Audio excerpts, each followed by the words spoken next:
დილამ მშვიდობის 22 მარტის საქმიან ეთერს ვიწყებთ საერთაშორისო დღეებს რადალებს და ჩვენი საქმიანი დილაც ასე მსოფლიო წყლის დღის აღნიშვნასთან ერთად საინტერესო ამბებით პარასკევის სტარტს იღებს. რუსთაველის 12-დან საიდანაც TBC ბანკზე კიფერ თავდასხმა განხორციელდა და კომპიუტერები ამოიღებს. შინაგან საქმეთა სამინისტრომ 8 თვის თავზე აცხადებს ამის შესახებ. მე და ბადრი ჯაფარიძე ვართ არა მხოლოდ პარტნიორები, არამედ ოჯახის წევრები. შესაბამისად შუამავლობაზე არ შეიძლება საუბარი იყოს, რადგან ჩვენ ვართ ერთი მხარე, ამბობს მამუკა ხაზარაძე. TBC ჯგუფის საქმეზე, რომელიც 2008 წლის ტრანზაქციას ეხება, დაახლოებით 8-9 ადამიანია დაკითხული, თუმცა რა ეტაპზეა გამოძიება, ხაზარაძეს ინფორმაცია ამასთან დაკავშირებით არ აქვს. ინვესტორების მოთხოვნილ საკითხებს შორის ყველაზე მძიმე პუნქტი არის ტვირთების გარანტია, რომელსაც ითხოვენ კრედიტორები და არა ანაკლიის კონსორციუმი, ამბობს ეკონომიკის მინისტრი გიორგი ქობულია. ანაკლიის კონსორციუმის თემა გუშინ განსაკუთრებით აქტუალური იყო 14 საათზე ზუსტად მაშინ, როცა ანაკლიის განვითარების კონსორციუმი ამ წლების შემოყვან ტენდერში გამარჯვებულ კომპანიასთან შეთანხმებას ხელს საზეიმოდ აწერდა. საკანონმდებლო ორგანოში მაია ცქიტიშვილის მრავალსაათიანმა მოსმენა სტარტი აიღო. ინფრასტრუქტურის მინისტრმა ვრცელი მოხსენების შემდეგ, რომლის დროსაც ის 8 პუნქტიანი მოთხოვნები დაასახელა, რომლებიც ანაკლიის განვითარების კონსორციუმს საერთაშორისო საფინანსო ინსტიტუტებმა წარუდგინეს, დეპუტატების კითხვებსაც უპასუხა. საქართველოს ბიზნეს ომბუდსმენის აპარატი ამასობაში ეკონომიკური თანამშრომლობის და განვითარების ორგანიზაციის რეკომენდაციების მიხედვით შემუშავებულ 2019-20 წლების ეროვნულ ანტიკორუფციულ სამოქმედო გეგმაში ბიზნესის კეთილსინდისიერების მიმართულებით ლიდერის როლს იღებს და აპარატი ეროვნულ ანტიკორუფციულ სამოქმედო გეგმაში ერთვება. საქართველოს საზღვაო სტრატეგიაზე იწყებს მუშაობას, დოკუმენტი ტრანსპორტის სააგენტოს ევროკავშირის ექსპერტებთან ერთად ექნება შესამუშავებელი. გურიაში კი აზიური ფაროსანა საწინააღმდეგო ღონისძიებების პირველი ეტაპი დაიწყო. პოლონელ ბიზნესმენებს ქართული ალკოჰოლური სასმელის ექსპორტზე გატანა სურთ. საუბარია ქართულ ღვინოზე, ჭაჭაზე და ბრენდზე. თემაზე ვაჭრობისა და ეკონომიკური თანამშრომლობის საკითხებში პოლონეთ საქართველოს მრგვალი მაგიდის ფარგლებშიც შედგა საუბარი. სოციალურმა მუშაკებმა კი თვენახევრიანი მედიაციის შემდეგ გაფიცვის შესახებ ჯანდაცვის სამინისტროს ოფიციალურად აცნობეს. გაფიცვა დღეიდან დაიწყება.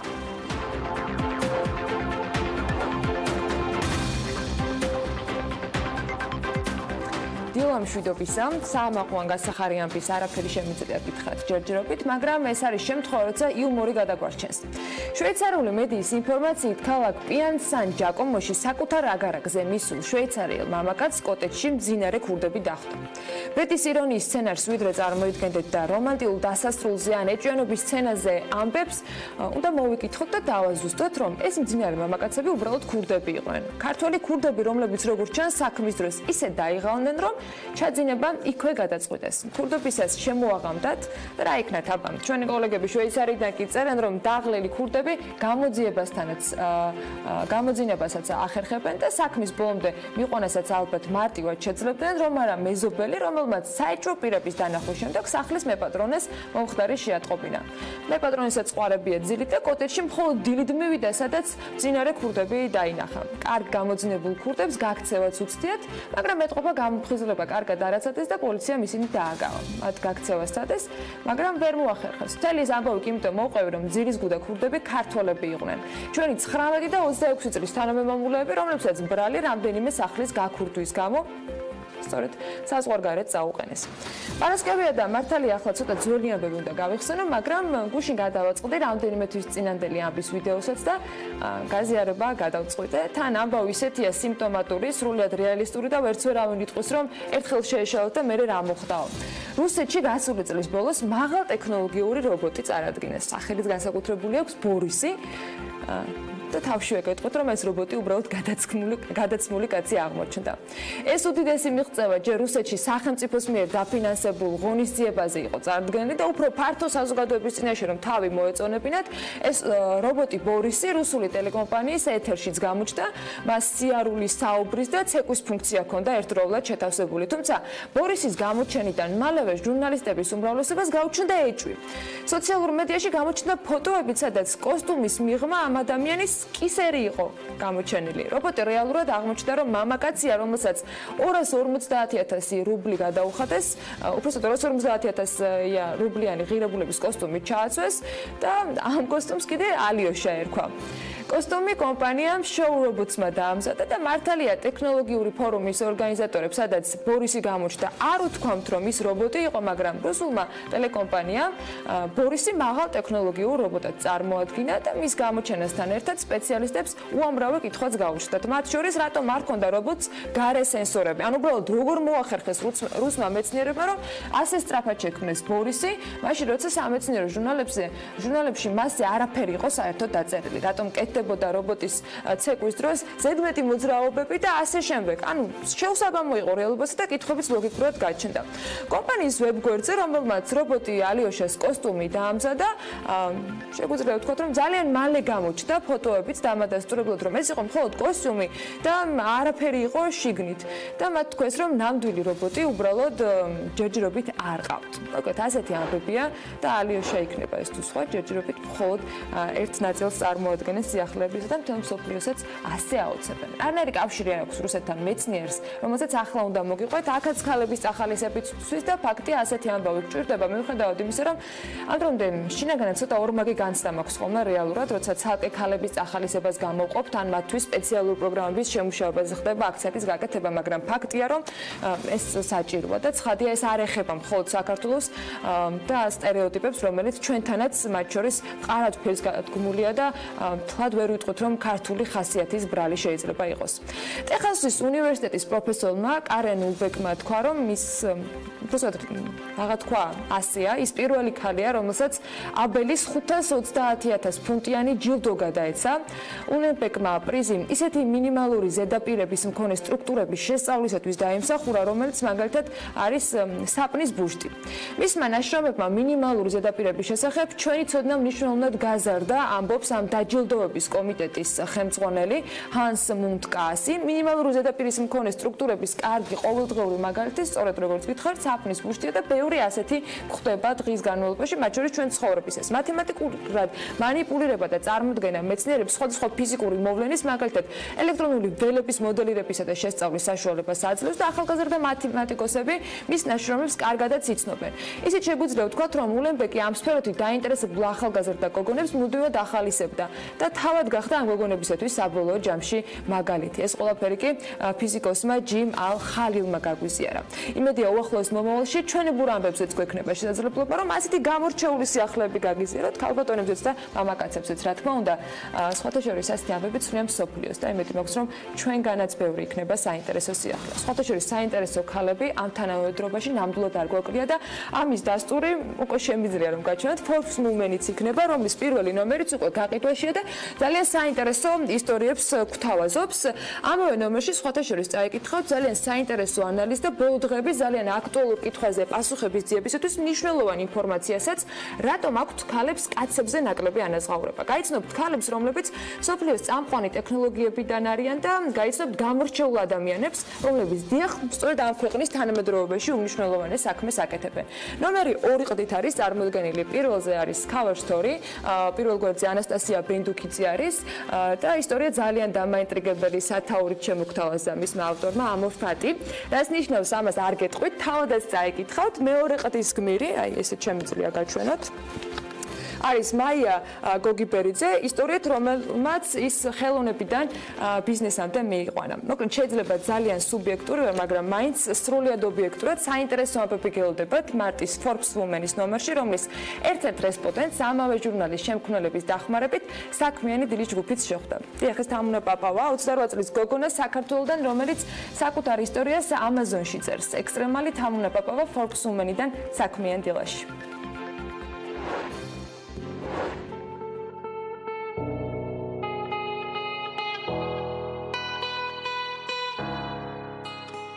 შეგიძლია ყველაფერი იქნა, თუ გაქვს საკმარისი მონდომება და ცხადია ნიჭიც რაღაც და წაგეხმაროს.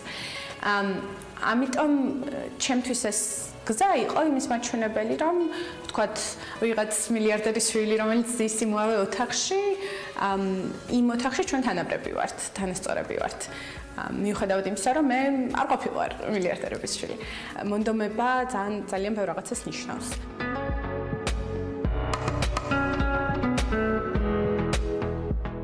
ჩემი კარიერა დავიწყე TBS კონსალტინგში საკონსულტაციო კომპანიაში, სადაც ეს იყო ჩემი პირველი სამსახური და 4 წელიწად-ნახევარი გავატარე იქ.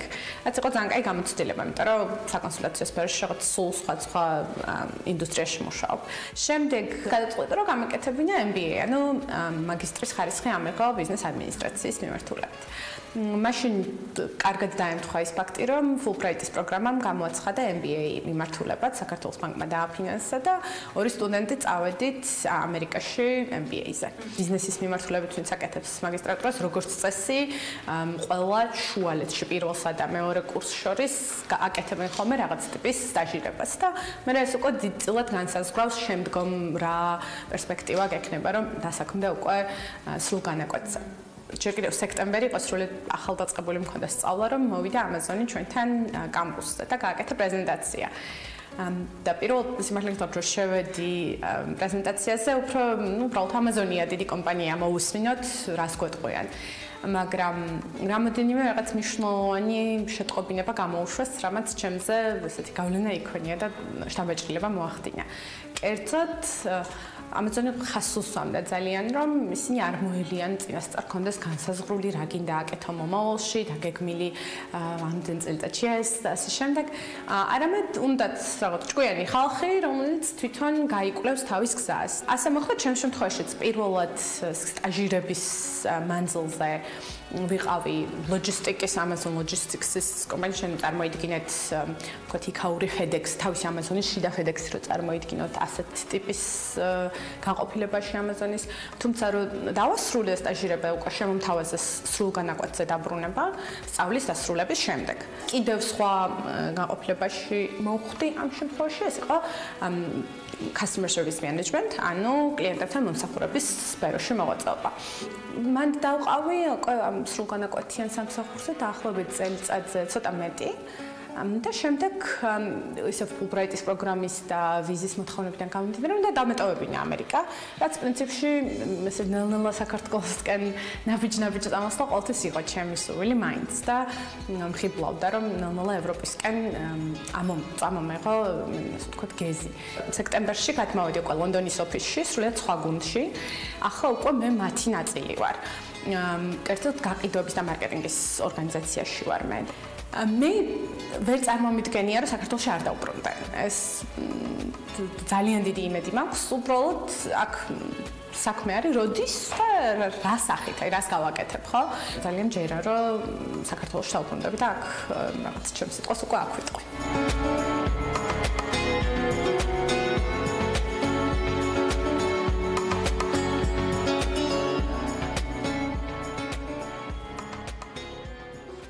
მეორე თამუნასნაირიც გჭირდება და მინიმუმ 1-2 Amazon-ის მსგავსი კომპანია საქართველოში, მათ შორის იმისთვისაც, რომ შედეგი, რომელიც აქ-სტატმა გუშინ 2018 წლის ეკონომიკური ზრდასთან დაკავშირებით სტატისტიკურ რიცხვებში გვაჩვენა, უკეთესი იყოს. შედეგი კი ასეთია. ეკონომიკა 2018 წელს საქართველოში 4.7%-ით გაიზარდა. ამავე დროს 2018 წლის მთლიანი შიდა პროდუქტის მოცულობა მიმდინარე ფასებში 41.67 მილიონი შეადგინა, ანუ 8.5%-ით მეტი, ვიდრე 2017 წლის ამავე პერიოდში. რომელი პროდუქტები იყო ყველაზე დიდი წილით გამორჩეული დარგობრივ სტრუქტურებში, რომელმაც გავლენა მთლიანი შიდა პროდუქტის დათვლისას იქონია? ჩაშლილ მონაცემებს ახლა თათია გაგვეცნობს, თათია დილამშვიდობის. ბოლო წლების მაჩვენებელს თუ შევადარებთ, როგორია სურათი, რომელ წელს ფიქსირდება ყველაზე მაღალი ზრდა? დილამშვიდობის, 2013 წლიდან დღემდე ყველაზე მეტად საქართველოს ეკონომიკა 4.8%-ით გაიზარდა 2017 წელს. ყველაზე დაბალი კი 2015-2016 წლებში იყო და ეს იყო 2.9-2.8%. 2018 წლის წინასწარი მონაცემებით კი როგორც უკვე აღინიშნა, ზრდა 4.7%-ს შეადგენს. ხოლო თუ გადავხედავთ მონაცემებს უფრო ადრინდელ პერიოდში 2009-დან 2013 წლამდე, ვნახავთ, რომ იმ წლებში მთლიანი შიდა პროდუქტის რეალური ზრდა ბოლო წლების მაჩვენებელზე მაღალი იყო. შედარებისთვის, მაგალითად 2010-ში დაფიქსირდა 6.2%, 2011-ში კი 7.2% იყო. რაც შეეხება დეფლატორს 2017-ში ეს 6.1%-დან 2018-ში ის 3.6%-მდე შემცირდა. ბოლო 10 წლის განმავლობაში ყველაზე მაღალი დეფლატორის მაჩვენებელი იყო 2011 წელს და ეს მონაცემები 9.5%-ით განისაზღვრებოდა. თათია, მთლიანი შიდა პროდუქტის დარგობრივ სტრუქტურაში ყველაზე დიდი წილი რომელი დარგებით იყო წარმოდგენილი, რომელ დარგებში იყო ყველაზე მეტი ამ შემთხვევაში? 17%-ით პირველ ადგილებს იკავებს ვაჭრობა და მრეწველობა, ამას 10.2%-ით მოყვება ტრანსპორტი და კავშირგაბმულობა, მშენებლობა 9.3%, სახელმწიფო მმართველობა 8.2%, სოფლის მეურნეობა 7.7%, რაც შეეხება ოპერაციებს უძრავი ქონებით იჯარას და მომხმარებლისთვის, მომსახურების გაწევას ამ გადანაწილებაში მას 7.4% უჭირავს. ჯანდაცვა 5.8%-ია, ხოლო სხვა დანარჩენი დარგები ჯამურად 17.4% შეადგენდა. ჯამში ეკონომიკური დარგები გაიზარდა გასულ წელს. თუ არის ისეთი, თქვათ, მიმართულებები, სადაც კლებაა დაფიქსირებული? ასეთიც არის, თუმცა ჯერ ვისაუბროთ, სად გაიზარდა, ზრდა ფიქსირდება 13.5%-ით საფინანსო საქმიანობაში, ეს პირველ ადგილს იკავებს, კომუნალური, სოციალური და პერსონალური მომსახურების გაწევა 13.2%, ოპერაციები უძრავი ქონება იჯარა 12.1%, სასტუმროები და რესტორნები 9.7%, ტრანსპორტი 9.4%, ხოლო რაც შეეხება კლებას 2018 წელს 3.1%-იანი კლება აღინიშნებოდა მშენებლობის სექტორში. და ბოლოს აუცილებლად უნდა კითხო, როგორია ერთსულ მოსახლეზე მთლიანი შიდა პროდუქტის დინამიკა? 2018 წელს მშპ ერთსულ მოსახლეზე განისაზღვრებოდა 11.13.9 ლარით, რაც დოლარში 4.345 დოლარია 2009 წლიდან 2018 წლამდე ლარებში. ეს მაჩვენებელი ყოველ წელს მზარდი იყო, შედარებისთვის 2009-ში იყო 4.715 ლარი, 2013-ში კი 7.221.6. აქვე განმარტავ, რომ ეს არის 2018 წლის წინასწარი მონაცემები, ხოლო საბოლოოდ დაზუსტებულ მონაცემებს საქსტატი 2019 წლის ნოემბერში გამოაქვეყნებს. მადლობა თათიას. ამის პარალელურად, რაც გუშინ საქსტატის მონაცემებს ვამუშავებდით, სარეიტინგო სააგენტო Fitch-მა 2019-20 წლების მსოფლიოს მთლიანი შიდა პროდუქტის ზრდის პროგნოზი შეამცირა. სააგენტოს ანგარიში აღნიშნულია, რომ სააგენტოს ახალი პროგნოზით მსოფლიოს მთლიანი შიდა პროდუქტი წლის განმავლობაში 2.8%-ით გაიზრდება, აქამდე პროგნოზირებული 3.1%-ის ნაცვლად. 2020 წლის შეფასება კი 2.9%-დან 2.9%-დან 2.8%-მდე შემცირებას გულისხმობს. Fitch აღნიშნავს, რომ გლობალური ეკონომიკის ზრდის პერსპექტივები მნიშვნელოვნად შემცირდა წინა ანგარიშის გამოქვეყნებიდან დღემდე.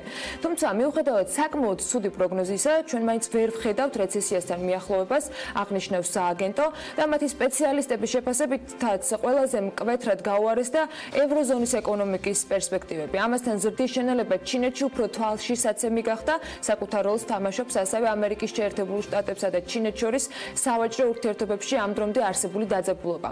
ხოლო განვითარებად ქვეყნებში ზრდის აქტიურობა მნიშვნელოვნად შემცირდა, რაც განპირობებულია მკვეთრი მაკროეკონომიკური სიტუაციის გაუარესებით არგენტინასა და თურქეთში გასული წლის სავალუტო კრიზისების შემდეგ. Fitch-მა ეკონომიკური პროგნოზი წელს ანგარიში მოხვედრილი 20 ქვეყნიდან ჯამში 15-ს შეუმცირა. აი ასეთია მთელი მსოფლიოს მასშტაბით Fitch-ის მიერ განახლებული მონაცემები ეკონომიკური ზრდასთან დაკავშირებით და ვიდრე ბიზნეს სიახლეების პირველ ბლოკს წარმოადგენენ უფრო ლოკალური ამბებით, კიდევ ერთი ძალიან კარგი ამბავი მაქვს თქვენთვის.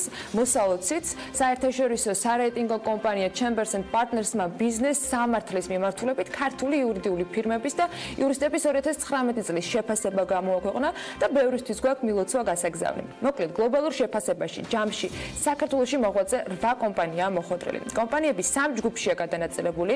რეიტინგის პირველ კატეგორიაში, ანუ Brand 1-ში საქართველოდან 3 კომპანია: BGI Legal, BLC Law Office და Dentons. რეიტინგის მეორე კატეგორიაში, ანუ Brand-ში საქართველოდან კიდევ 2 კომპანია მოხვდა: Business Legal, Bureau და გალობლიშვილი ყიფიანი ძიძიგურის კომპანია. რეიტინგის მესამე კატეგორიაში კი 3 კომპანია წარმოდგენილი: ღვინაძე Partners-ი, ასევე ბეგიაშვილი & Co და ნოდია ურუმაშვილი & Partners-ი. რაც შეეხება ინდივიდუალურ შეფასებებს, Chambers and პარტნერსმა წელს 21 იურისტი გამოარჩია, მათ შორის 2-მა, BLC-ის პარტნიორებმა ალექსანდრე ბულქვაძემ და დენტონს ჯორჯიას უფროსმა მრჩეველმა თედ ჯონასმა გამორჩეული პრაქტიკოსი იურისტის შეფასება მიიღეს. იურისტების ინდივიდუალური შეფასების პირველ ჯგუფში კი მოხვდნენ ავთო სვანიძე, კახა შარაბიძე, ქეთი ქვარცხავა, ლაშა გოგიბერიძე, ნიკა ღვინაძე და ვიქტორ ყიფიანი. რეიტინგის მეორე ჯგუფში საქართველოსდან ასევე 3 იურისტია მოხვედრილი, ესენი არიან გიორგი ბეგიაშვილი, ნიკოლა მარიანი და ზაზა ბიბილაშვილი. მესამე და მეოთხე ჯგუფებში კი საკმაოდ უხვად არიან ასევე იურისტები წარმოდგენილი, ირაკლი მგალობლიშვილი, ოთარ ყიფშიძე, სანდრო ბიბილაშვილი, სოფო პანჩიკიძე, თამთა ივანიშვილი, უნანა გოგოხია, არჩილ გიორგაძე, ბენჟამინ პაინე, ეფრემ ურომაშვილი და გიორგი ბატლიძე. მოკლედ წარმატებები თითოეულ მათგანს და მილოცავთ ჩვენგან უდაოდ მნიშვნელოვან შეფასებაში ისეთი კომპანიისაგან, როგორც მით უმეტეს ჩემპერსენტ პარტნერსია. დაახლოებით 30 წელი ეს კომპანია სარგებლობს სხვადასხვა ქვეყნებში კლიენტებისა და წამყვანი ფირმების ნდობით. საერთაშორისო კომპანია თავის მხრივ დამოუკიდებელი ექსპერტების მეშვეობით ავლენს და აჯილდოებს იურიდიულ სფეროში წარმატებულ ადვოკატებს და იურიდიულ ფირმებს. და სწორედ ამიტომაც არის მნიშვნელოვანი ქართველების აღიარება ამ ჩამონათვალში გლობალური რეიტინგის გარდა, სხვათა შორის ჩემპერსენტ პარტნერსმა ევროპის 2019 წლის შეფასებაც განაახლა და ევროპის რეგიონში გარდა ბიზნეს სამართლისა ასევე შეფასებულია დავის გადაწყვეტის კუთხით საუკეთესო იურიდიული ფირმებიც და ამ შემთხვევაში საქართველოსდან რეიტინგის პირველ კატეგორიაში BGI Legal და BLC მოხვდნენ, მეორე ჯგუფი კი აერთიანებს დენტონს, კორძაძის ოფისს და MKD-ს, მესამე ჯგუფში საქართველოსდან არის ღვინაძე და პარტნერსი, ნოდია ურომაშვილი და პარტნერსი წარმოდგენილები. ინდივიდუალური შეფასება კი ჯამში საქართველოსდან ამ კატეგორიაში 13-მა იურისტმა მიიღო და კიდევ ერთხელ მინდა მილოცავ თითოეულ მათგანს, თითოეულ გუნდს და ამ გუნდის წევრებს, რომლებიც ამ რეიტინგში, მსოფლიოს მასშტაბით შედგენილ რეიტინგში ხვდებიან და ასეთ წარმატებულ პოზიციებს იკავებენ. პრემიერ-მინისტრი დაკრედიტების რეგულაციასთან დაკავშირებით შესაძლო შერბილებას უშვებს, ეკონომიკის მინისტრი კი ამ ალბათობას უბრალოდ გამორიცხავს. ტექნობუმმა შესაძლოა გაკოტრების საქმე დაიწყოს. და კიდევ ერთი მდინარე ივლის-ჭალის ტყეებისა და მიმდებარე ტერიტორიების აღდგენისათვის 480,200 ამერიკული დოლარის დახარჯვა განისაზღვრა. ტექნობუმის კრედიტორთა კრება გადაიდო. წინასწარი ინფორმაციით ეს 29 მარტს გაიმართება და ამ გასამართ კრებაზე დღის წესრიგით გათვალისწინებულია გაკოტრების საქმის წარმოების გახსნა. ტექნიკის დისტრიბუტორი და რეალიზატორი მომხმარებლებისათვის ფულზე წვდომის შეზღუდვის შედეგებზე ხდება განცხადების გაკეთება შემცირებულ განვადებებზე, რომელსაც გაყიდვების 80%-მდე ეკავა. სასესხო რეგულაციების შედეგად გაყიდვებში განვადებების 3-ჯერ შემცირებამ კომპანია გადახდის უნარობის საქმის წარმოებამდე მიიყვანა. კომპანიის დამფუძნებელი ამბობს, რომ ერთ-ერთ მსხვილ მიმწოდებელს დროულად ვერ გადაუხადეს, ამ დროისათვის კი მხარეები შეთანხმების პროცესში არიან. ტექნობუმმა დაგროვილი დავალიანება გრაფიკით უნდა გადაიხადოს. 2018 წლის განმავლობაში ტექნობუმის გაყიდვები 30 მილიონი ლარი იყო, 2017 წლის მაჩვენებელს კი ეს ბევრად ჩამორჩება. კლება ნაწილობრივ ბათუმის ობიექტის ხანძარმეთს განაპირობა, თუმცა მნიშვნელოვანი არის ის სიახლეები, რომელიც დაკრედიტებას უკავშირდება. სწორედ ამ თემასთან დაკავშირებით საქართველოს პრემიერ-მინისტრმა Facebook Live-ში სულ რაღაც ერთი დღის წინ დაკრედიტების ახალ რეგულაციებზე საუბრისას თქვა, რომ მათი ნაწილის შემსუბუქება დასაშვებად მიაჩნია და ელოდება რას იტყვიან ამ დარგის სპეციალისტები. მთავრობის მეთაურის ინფორმაციით, შედეგების დეტალურ ანალიზს ახორციელებს ეროვნული ბანკი, ისე როგორც ფინანსთა და ეკონომიკის სამინისტროები და ანალიტიკოსების დასკვნის შემდეგ ახლო მომავალში გახდება ცნობილი გადაწყვეტილება, რას იზავს მთავრობა. იმ შემთხვევაში თუ ანალიზი ციფრების დაკორექტირების საჭიროებას აჩვენებს, პრემიერი დარწმუნებულია, რომ პასუხისმგებელი პირები ლოგიკურ გადაწყვეტილებებს მიიღებენ.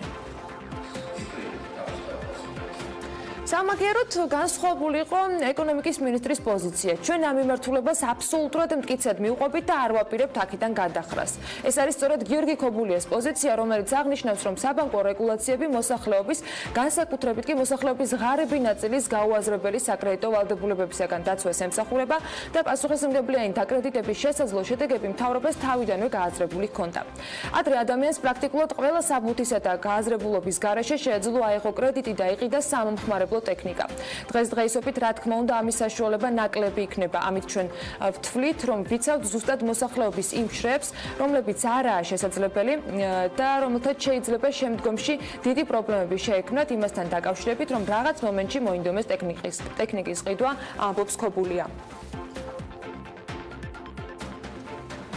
საპარტნიორო ფონდის დელეგაცია პეკინში საქმიანი წრეების წარმომადგენლებს შეხვდა კომიტეტის ხელმძღვანელობასთან და ჩინეთში საქართველოს სპეციალურ პროგრამაზე მომუშავე ჯგუფთან შეხვედრისას კი საუბარი საქართველოს-ჩინეთის თანამშრომლობის პროექტში, რომელიც ხელს საერთო სფეროების გაფართოებას და საქართველოს როლის განსაზღვრას შეუწყობს ერთი გზა, ერთი სარტყელის ინიციატივაში. მხარეებმა პროექტის სამუშაო ვერსია განიხილეს. შეხვედრის ფარგლებში ჩინეთის ეროვნული განვითარებისა და რეფორმების კომიტეტმა დავით საგანელიძე პეკინში დაგეგმილ რიგით მეორე ერთი სარტყელი ერთი გზის ფორუმზე ოფიციალურად მიწვია. ფონდის ხელმძღვანელი ამ ფორუმზე სიტყვითაც იქნება წარმოდგენილი და საუკუნის პროექტის ფარგლებში საქართველოს როლზე და მის მნიშვნელობაზე ისაუბრებს. ვისოლის ჯგუფის პრეზიდენტი სოსო ფხაკაძის ინფორმაციით ვისოლის მულტიფუნქციური კომპლექსი თერჯოლაში ივლისში გეგმის მიხედვით გაიხსნება. ძალიან მაგარი შენობა გამოდის უამრავი მაღაზიით და სხვადასხვა ობიექტით, ამბობს ის. და აღნიშნავს, რომ აქტიურად მიდის ბოლო ფაზის სამუშაოები, ეს პროექტი წინა გორის პროექტთან შედარებით უფრო მაგარი იქნება და მოუთმენლად ველოდებით მის გახსნას. კომპლექსში ვისოლის ავტოგასამართის სადგური, ვიანორი, სმარტის სუპერმარკეტი, ვენდისა და დანკინის რესტორნები, ფარმადეპოს აფთიაქი და საქართველოს ბანკი სხვა ობიექტებთან ერთად იქნება წარმოდგენილი, ამბობს სოსო ფხაკაძე.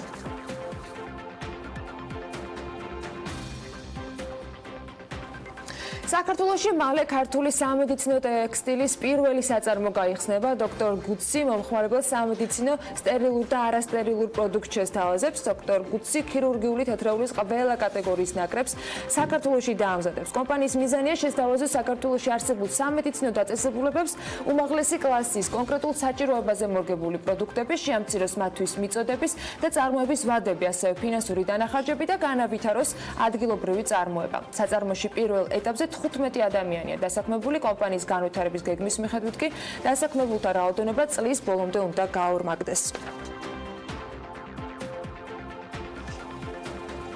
ბათუმი ტურიზმის ერთ-ერთ ყველაზე ავტორიტეტულ World Travel Award-ის დაჯილდოების ცერემონიალზე ევროპის წამყვანი მზარდი ტურისტული მიმართულების ნომინაციაზეა წარდგენილი. მსოფლიო ტურიზმის ინდუსტრიის უმნიშვნელოვანეს ღონისძიებაზე ბათუმის კონკურენტებს შორის სოფია, მატერა, ბაქო, ლუბლიანა და კუტნა-ჰორაც არიან. ბათუმისთვის ხმის მიცემა კი ნებისმიერ ჩვენგან შეუძლია. 30 აპრილამდე ოფიციალურ საიტს შეგიძლიათ შეგბრძანდეთ და დარეგისტრირდეთ, რის შემდეგაც უკვე საკუთარ პოზიციას დააფიქსირებთ. გამარჯვებული 8 ივნის პორტუგალიის ქალაქ მადეირაში გამართული დაჯილდოების ცერემონიალზე უნდა გამოვლინდეს, რომელსაც მსოფლიოს ტურიზმის ინდუსტრიის წამყვანი ტურისტული კომპანიების და ტურიზმის ინდუსტრიაში ჩართული ბიზნეს და სახელმწიფო ორგანიზაციების წარმომადგენლები დაესწრებიან. თბილისში ველობილიკებსა და ბასლაინებზე კიდევ 300-მდე ვიდეო კამერა დამონტაჟდება. დედაქალაქის მერიის ტრანსპორტის საქალაქო სამსახურის უფროსი განმარტავს, რომ ეგრეთ წოდებული ჭკვიანი კამერები ყველა იმ ქუჩაზე დამონტაჟდება, სადაც ველობილიკები და ავტობუსების ზოლებია მოწყობილი, ან წელს მოეწყობა, მათ შორის ხიზანიშვილის ვეკუას და კანდელაკის ქუჩებზე. მამუკა მუმლაძის ინფორმაციით ვიდეო კამერები დამონტაჟების პროცესშია შარტავას და კოსტავას ქუჩებზე, ასევე რობაქიძის გამზირზე და ბარათაშვილის აღმართზე. საქართველოს გარემოს დაცვისა და სოფლის მეურნეობის სამინისტროს დაცული ტერიტორიების სააგენტომ და ორგანიზაციამ საზოგადოება ბუნების კონსერვაციისათვის მდინარე ივრის ჭალის ტყეებისა და მიმდინარე ტერიტორიების აღდგენის პროექტის განხორციელება დაიწყეს, რომლის მიზანიც ჭაჭუნას დაცულ ტერიტორიებზე არსებული ლანდშაფტის ბიომრავალფეროვნების აღდგენის ხელშეწყობა და კონსერვაცია არის. შემდეგაც უკვე ადგილობრივი ეკოლოგიური პროცესების, ჰაბიტატებისა და სახეობათა აღდგენა მოხდება. მდინარე ივრის ჭალის ტყისა და მიმდებარე ტერიტორიის აღდგენის პროექტი ხარდაჭერილია საერთაშორისო ორგანიზაციების მიერ და ლანდშაფტის აღდგენის პროგრამის ფარგლებში 480,200-ზე მეტი ამერიკული დოლარით დაფინანსდება პროექტი და ის დაცული ტერიტორიების სააგენტოს ფონდ საბუკოსა და BirdLife International-ის თანამშრომლობით განხორციელდება. ახმეტის მუნიციპალიტეტის მერის იოსებ ქარუმაშვილის ინფორმაციით რეგიონული განვითარების ფონდიდან 2019 წელს ახმეტის მუნიციპალიტეტში 12 ინფრასტრუქტურული პროექტის განხორციელებაა დაგეგმილი. ამ დროისათვის 10 პროექტზე ტენდერი უკვე გამოცხადებულია. 12 პროექტის განხორციელებისათვის 3.155.640 ლარია გათვალისწინებული და 10 პროექტზე ტენდერი, როგორც გითხარით, გაიხსნა 4 მათგანზე კი კონტრაქტი უკვე გაფორმებულია. გასულ წელთან შედარებით ამ მიმართულებით წინ ვართ და ვფიქრობ, ეს წელი ინფრასტრუქტურული კუთხით ახმეტისათვის მნიშვნელოვანი იქნება, ამბობს ახმეტის მერი. სპექტრის ინფორმაციით კახეთის მხარეში სახელმწიფო რწმუნებულის ირაკლი ქადაგიშვილის ინფორმაციით საერთაშორისო საინვესტიციო ფორუმის გამართვასთან დაკავშირებით აქტიური მუშაობა მიმდინარეობს. ამ ფორუმში მონაწილეობას მინისტრთა კაბინეტის დიპლომატიური კორპუსის წარმომადგენლები და უცხოელი ინვესტორები მიიღებენ. მიმდინარეობს აქტიური მუშაობა და მოლაპარაკებები სხვადასხვა უწყებებთან საერთაშორისო რეგიონული საინვესტიციო ფორუმის კახეთის რეგიონში გამართვასთან დაკავშირებით. ამბობს ის და როგორც აღნიშნავს, ფორუმი ჩატარდება სპეციალურად კახეთის რეგიონისათვის, რომელზეც მოწვეულები იქნებიან უცხოელი ინვესტორები, რომელთაც ადგილზე კახეთის რეგიონის პოტენციალს წარუდგენენ და გააცნობენ რეგიონის განვითარების ხედვასა და კონცეფციას. ვფიქრობ, კახეთის რეგიონში ფორუმის ჩატარება კარგი პლატფორმა იქნება სამომავლოდ სხვა რეგიონებისათვის, ამბობს ქადაგიშვილი.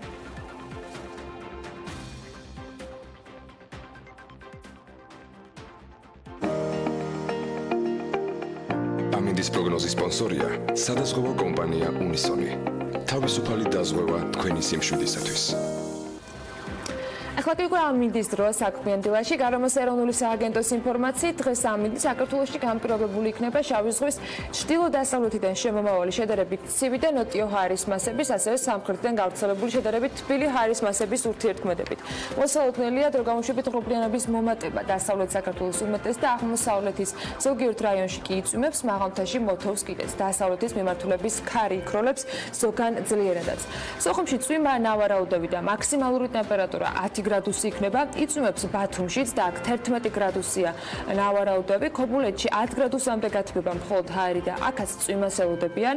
წვიმიანი ამინდი გველოდება ქუთაისშიც და ზუგდიდშიც და 12 და 10 გრადუსი იქნება შესაბამისად მაქსიმალური მაჩვენებლები. ანაკლიაში ჰაერი 10 გრადუსამდე გათბება და აქაც წვიმას უნდა დაველოდოთ. იწვიმებს ოზურგეთშიც, სადაც 11 გრადუსი იქნება მაქსიმალური ტემპერატურა, ონში კი 8 გრადუსამდე გათბება ჰაერი და აქაც წვიმიანი დღე გველოდება. გორსა და ცხინვალში მაქსიმალური ტემპერატურა 9 გრადუსია ნავარაუდები და ორივე ქალაქში წვიმას ველოდებით. მარნეულში უმეტესად უნალექოდ ჩაივრის დღე და 13 გრადუსამდე გათბება ჰაერი. 14 გრადუსი იქნება რუსთავში, სადაც ასევე უმეტესად უნალექო დღე იქნება.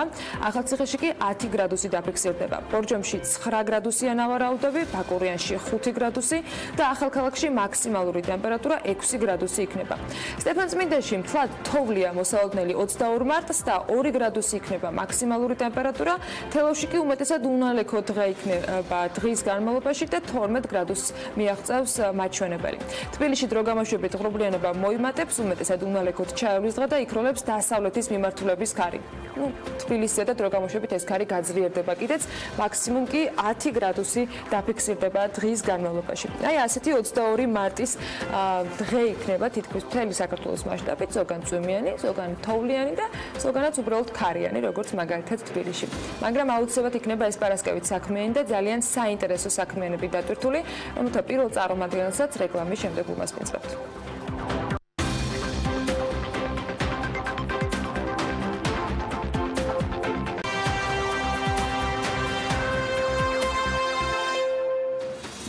თანამედროვე მსოფლიოში ციფრული ტექნოლოგიები ელვის სისწრაფით ვითარდება და საჭიროებებსა და მოთხოვნებს სრულად მაინც ვერ აკმაყოფილებს. რაც უფრო მეტია სიახლე, მით მეტია მოთხოვნა მომხმარებლების მხრიდან, რომელიც მთელ მსოფლიოში განსხვავებულ შეთავაზებებს ამუშავებს. ვითარდება ისეთი ტექნოლოგიები, როგორც არის მანქანური სწავლება, ხელოვნური ინტელექტი, ვირტუალური რეალობა, კვანტური გამოთვლები და ასე შემდეგ. ამ ფერხულში კი მნიშვნელოვანია საქართველოს ჩაერთოს. ყველა შანსს გამოყენება სჭირდება და ასეთი შანსის გამოყენებას რეგიონული ტექნოლოგიური სტარტაპ აქსელერატორის იდეის ავტორები სტარტაპები ძალიან საინტერესო პროექტით გეგმავენ. რაც წარმოადგენს ეს პროექტი, ამაზე ჩვენი სტუმარი ისაუბრებს, გელა მაღალთაძე, iSnape-ის დამფუძნებელი არის ჩვენთან ერთად. მოგესალმებით გელა, მადლობა რომ ხარდილიდან ჩვენთან ერთად. მოდი მოგვიყევი იდეაზე, რომელზეც თქვენ მუშაობთ, რას წარმოადგენს ეს აქსელერატორი და რა გეგმებზე შეგვიძლია ვისაუბროთ რეგიონში გაფართოების მხრივ. ამ აქსელერატორის მთავარი იდეა არის საქართველოში შეიქმნას ინფრასტრუქტურა და შეიქმნას ორგანიზაცია, რომელიც დაეხმარება ახალგაზრდებს დიდი იდეებით, რომ ეს იდეები განახორციელონ და აქცენ რეალობად. ამისთვის ჩვენი გამოცდილებით ძალიან მნიშვნელოვანი არის პირველ რიგში, რა თქმა უნდა, დაფინანსება კერძო სექტორიდან, მაგრამ ამაზე უფრო მნიშვნელოვანი არის გამოცდილება, რომელიც ამ მომენტში საქართველოში ნაკლებად არის, რადგან ჩვენ ეხლახანს ვერთვებით ამ საკითხებში. შესაბამისად, ჩვენი იდეა მდგომარეობს და ჩვენი მოდელი მდგომარეობს იმაში, რომ საქართველოდან გუნდები ქართული დაფინანსებით გაწვრთნას, ასე ვთქვათ, უცხოელმა გამოცდილმა მენტორებმა, რომლებიც დიდი ხნის განმავლობაში არიან სტარტაპ საქმიანობაში ჩართული და ზუსტად იციან რა მიმართულებით უნდა წავიდეს სტარტაპი, როგორ უნდა წავიდეს და ასე შემდეგ. ამ ყველაფრისთვის ჩვენ გადავწყვიტეთ, რომ ეგრეთ წოდებული proof of concept-ი გავაკეთებინა საქართველოში და ავირჩიეთ ძალიან საინტერესო იდეა, რომელიც ვფიქრობთ, რომ წარმატებული გახდება მსოფლიო მასშტაბით. მაგრამ კონცეფტი განამარტოთ იმისათვის, რომ მაყურებელმა კარგად გაიგოს, რას გულისხმობს და როგორ შეიძლება ვთქვათ ეს გახდეს შუამავალი, ერთგვარ დამწყები და უკვე გამოცდილი სტარტაპზე მომუშავე ადამიანებისათვის. კი ბატონო, ამ მომენტში ჩვენ გვინდა დავტესტოთ თვითონ ეს კონცეფციის იდეა როგორ იმუშავებს საქართველოს რეალობაში, ანუ იდეა მდგომარეობს ქართულ გუნდში, საქართველოში ქართული ახალგაზრდები დაკომპლექტებულ გუნდში, ასევე ქართულ დაფინანსებაში, საწყის დაფინანსებაში და ამ შემთხვევაში ამერიკელ მენტორში, რომელიც ჩვენი პირველი სტარტაპის შემთხვევაში Silicon Valley-ში მოღვაწეობს დიდი ხნის განმავლობაში და თვითონ წარმატებული სტარტაპერია, ასე ვთქვათ, რომელიც გვეხმარება ჩვენ დაფინანსება თავისთავად არის კერძო სექტორიდან მოძიებული. კი ბატონო, საწყისი დაფინანსება, ან ჩვენ ამ ყველაფრის დასატესტად დავიწყეთ ერთი სტარტაპით, ანუ იდეა მდგომარეობს, რომ გვინდა ერთი სტარტაპი წავიყვანოთ ამ კონცეფციით და დავამტკიცოთ, რომ შეგვიძლია ასეთი გუნდით, ასეთი მენტორით და ასეთი დაფინანსებით წარმატების მიღწევა მსოფლიო ბაზარზე. ერთი ცოტას არის იმის გათვალისწინებთ, რომ სტარტაპები ძალიან დაბალი პროცენტული მაჩვენებლად 100-დან თქო შეიძლება მხოლოდ რამდენიმე პროცენტი იყოს წარმატებული. ერთით როგორ აპირებთ, რომ ეს საჩვენებელი მოდელი იყოს, თქვა, წარმატებული და სხვებისთვისაც მე იმის ბიძგი რომ ჩაერთონ ასეთი ფორმის ურთიერთობაში. კი ბატონო, სტარტაპები, ძირითადი სტარტაპების ასე ვთქვათ, თავარი პრობლემა, როგორც ახსენე, არის გამოცდილება. ან ძალიან ბევრი ახალგაზრდა არის ძალიან მაგარი იდეებით, მაგრამ ამ ყველაფრის განხორციელება არის საერთოდ სხვა ამბავი. ანუ ამისთვის საჭირო არის დიდი გამოცდილება და ამისთვის საჭირო არის უფრო მეტი ცოდნა, ვიდრე ახალგაზრდა შეიძლება იმ მომენტში ქონდეს. რა თქმა უნდა, არსებობს ბევრი სტარტაპი და წარმატებული кейსი, როდესაც ახალგაზრდები იწყებენ და დიდ წარმატებას აღწევენ თავკუთარი ბიზნესით, მაგრამ ზუსტად ასეთი кейსებს რაოდენობა ძალიან მცირე არის.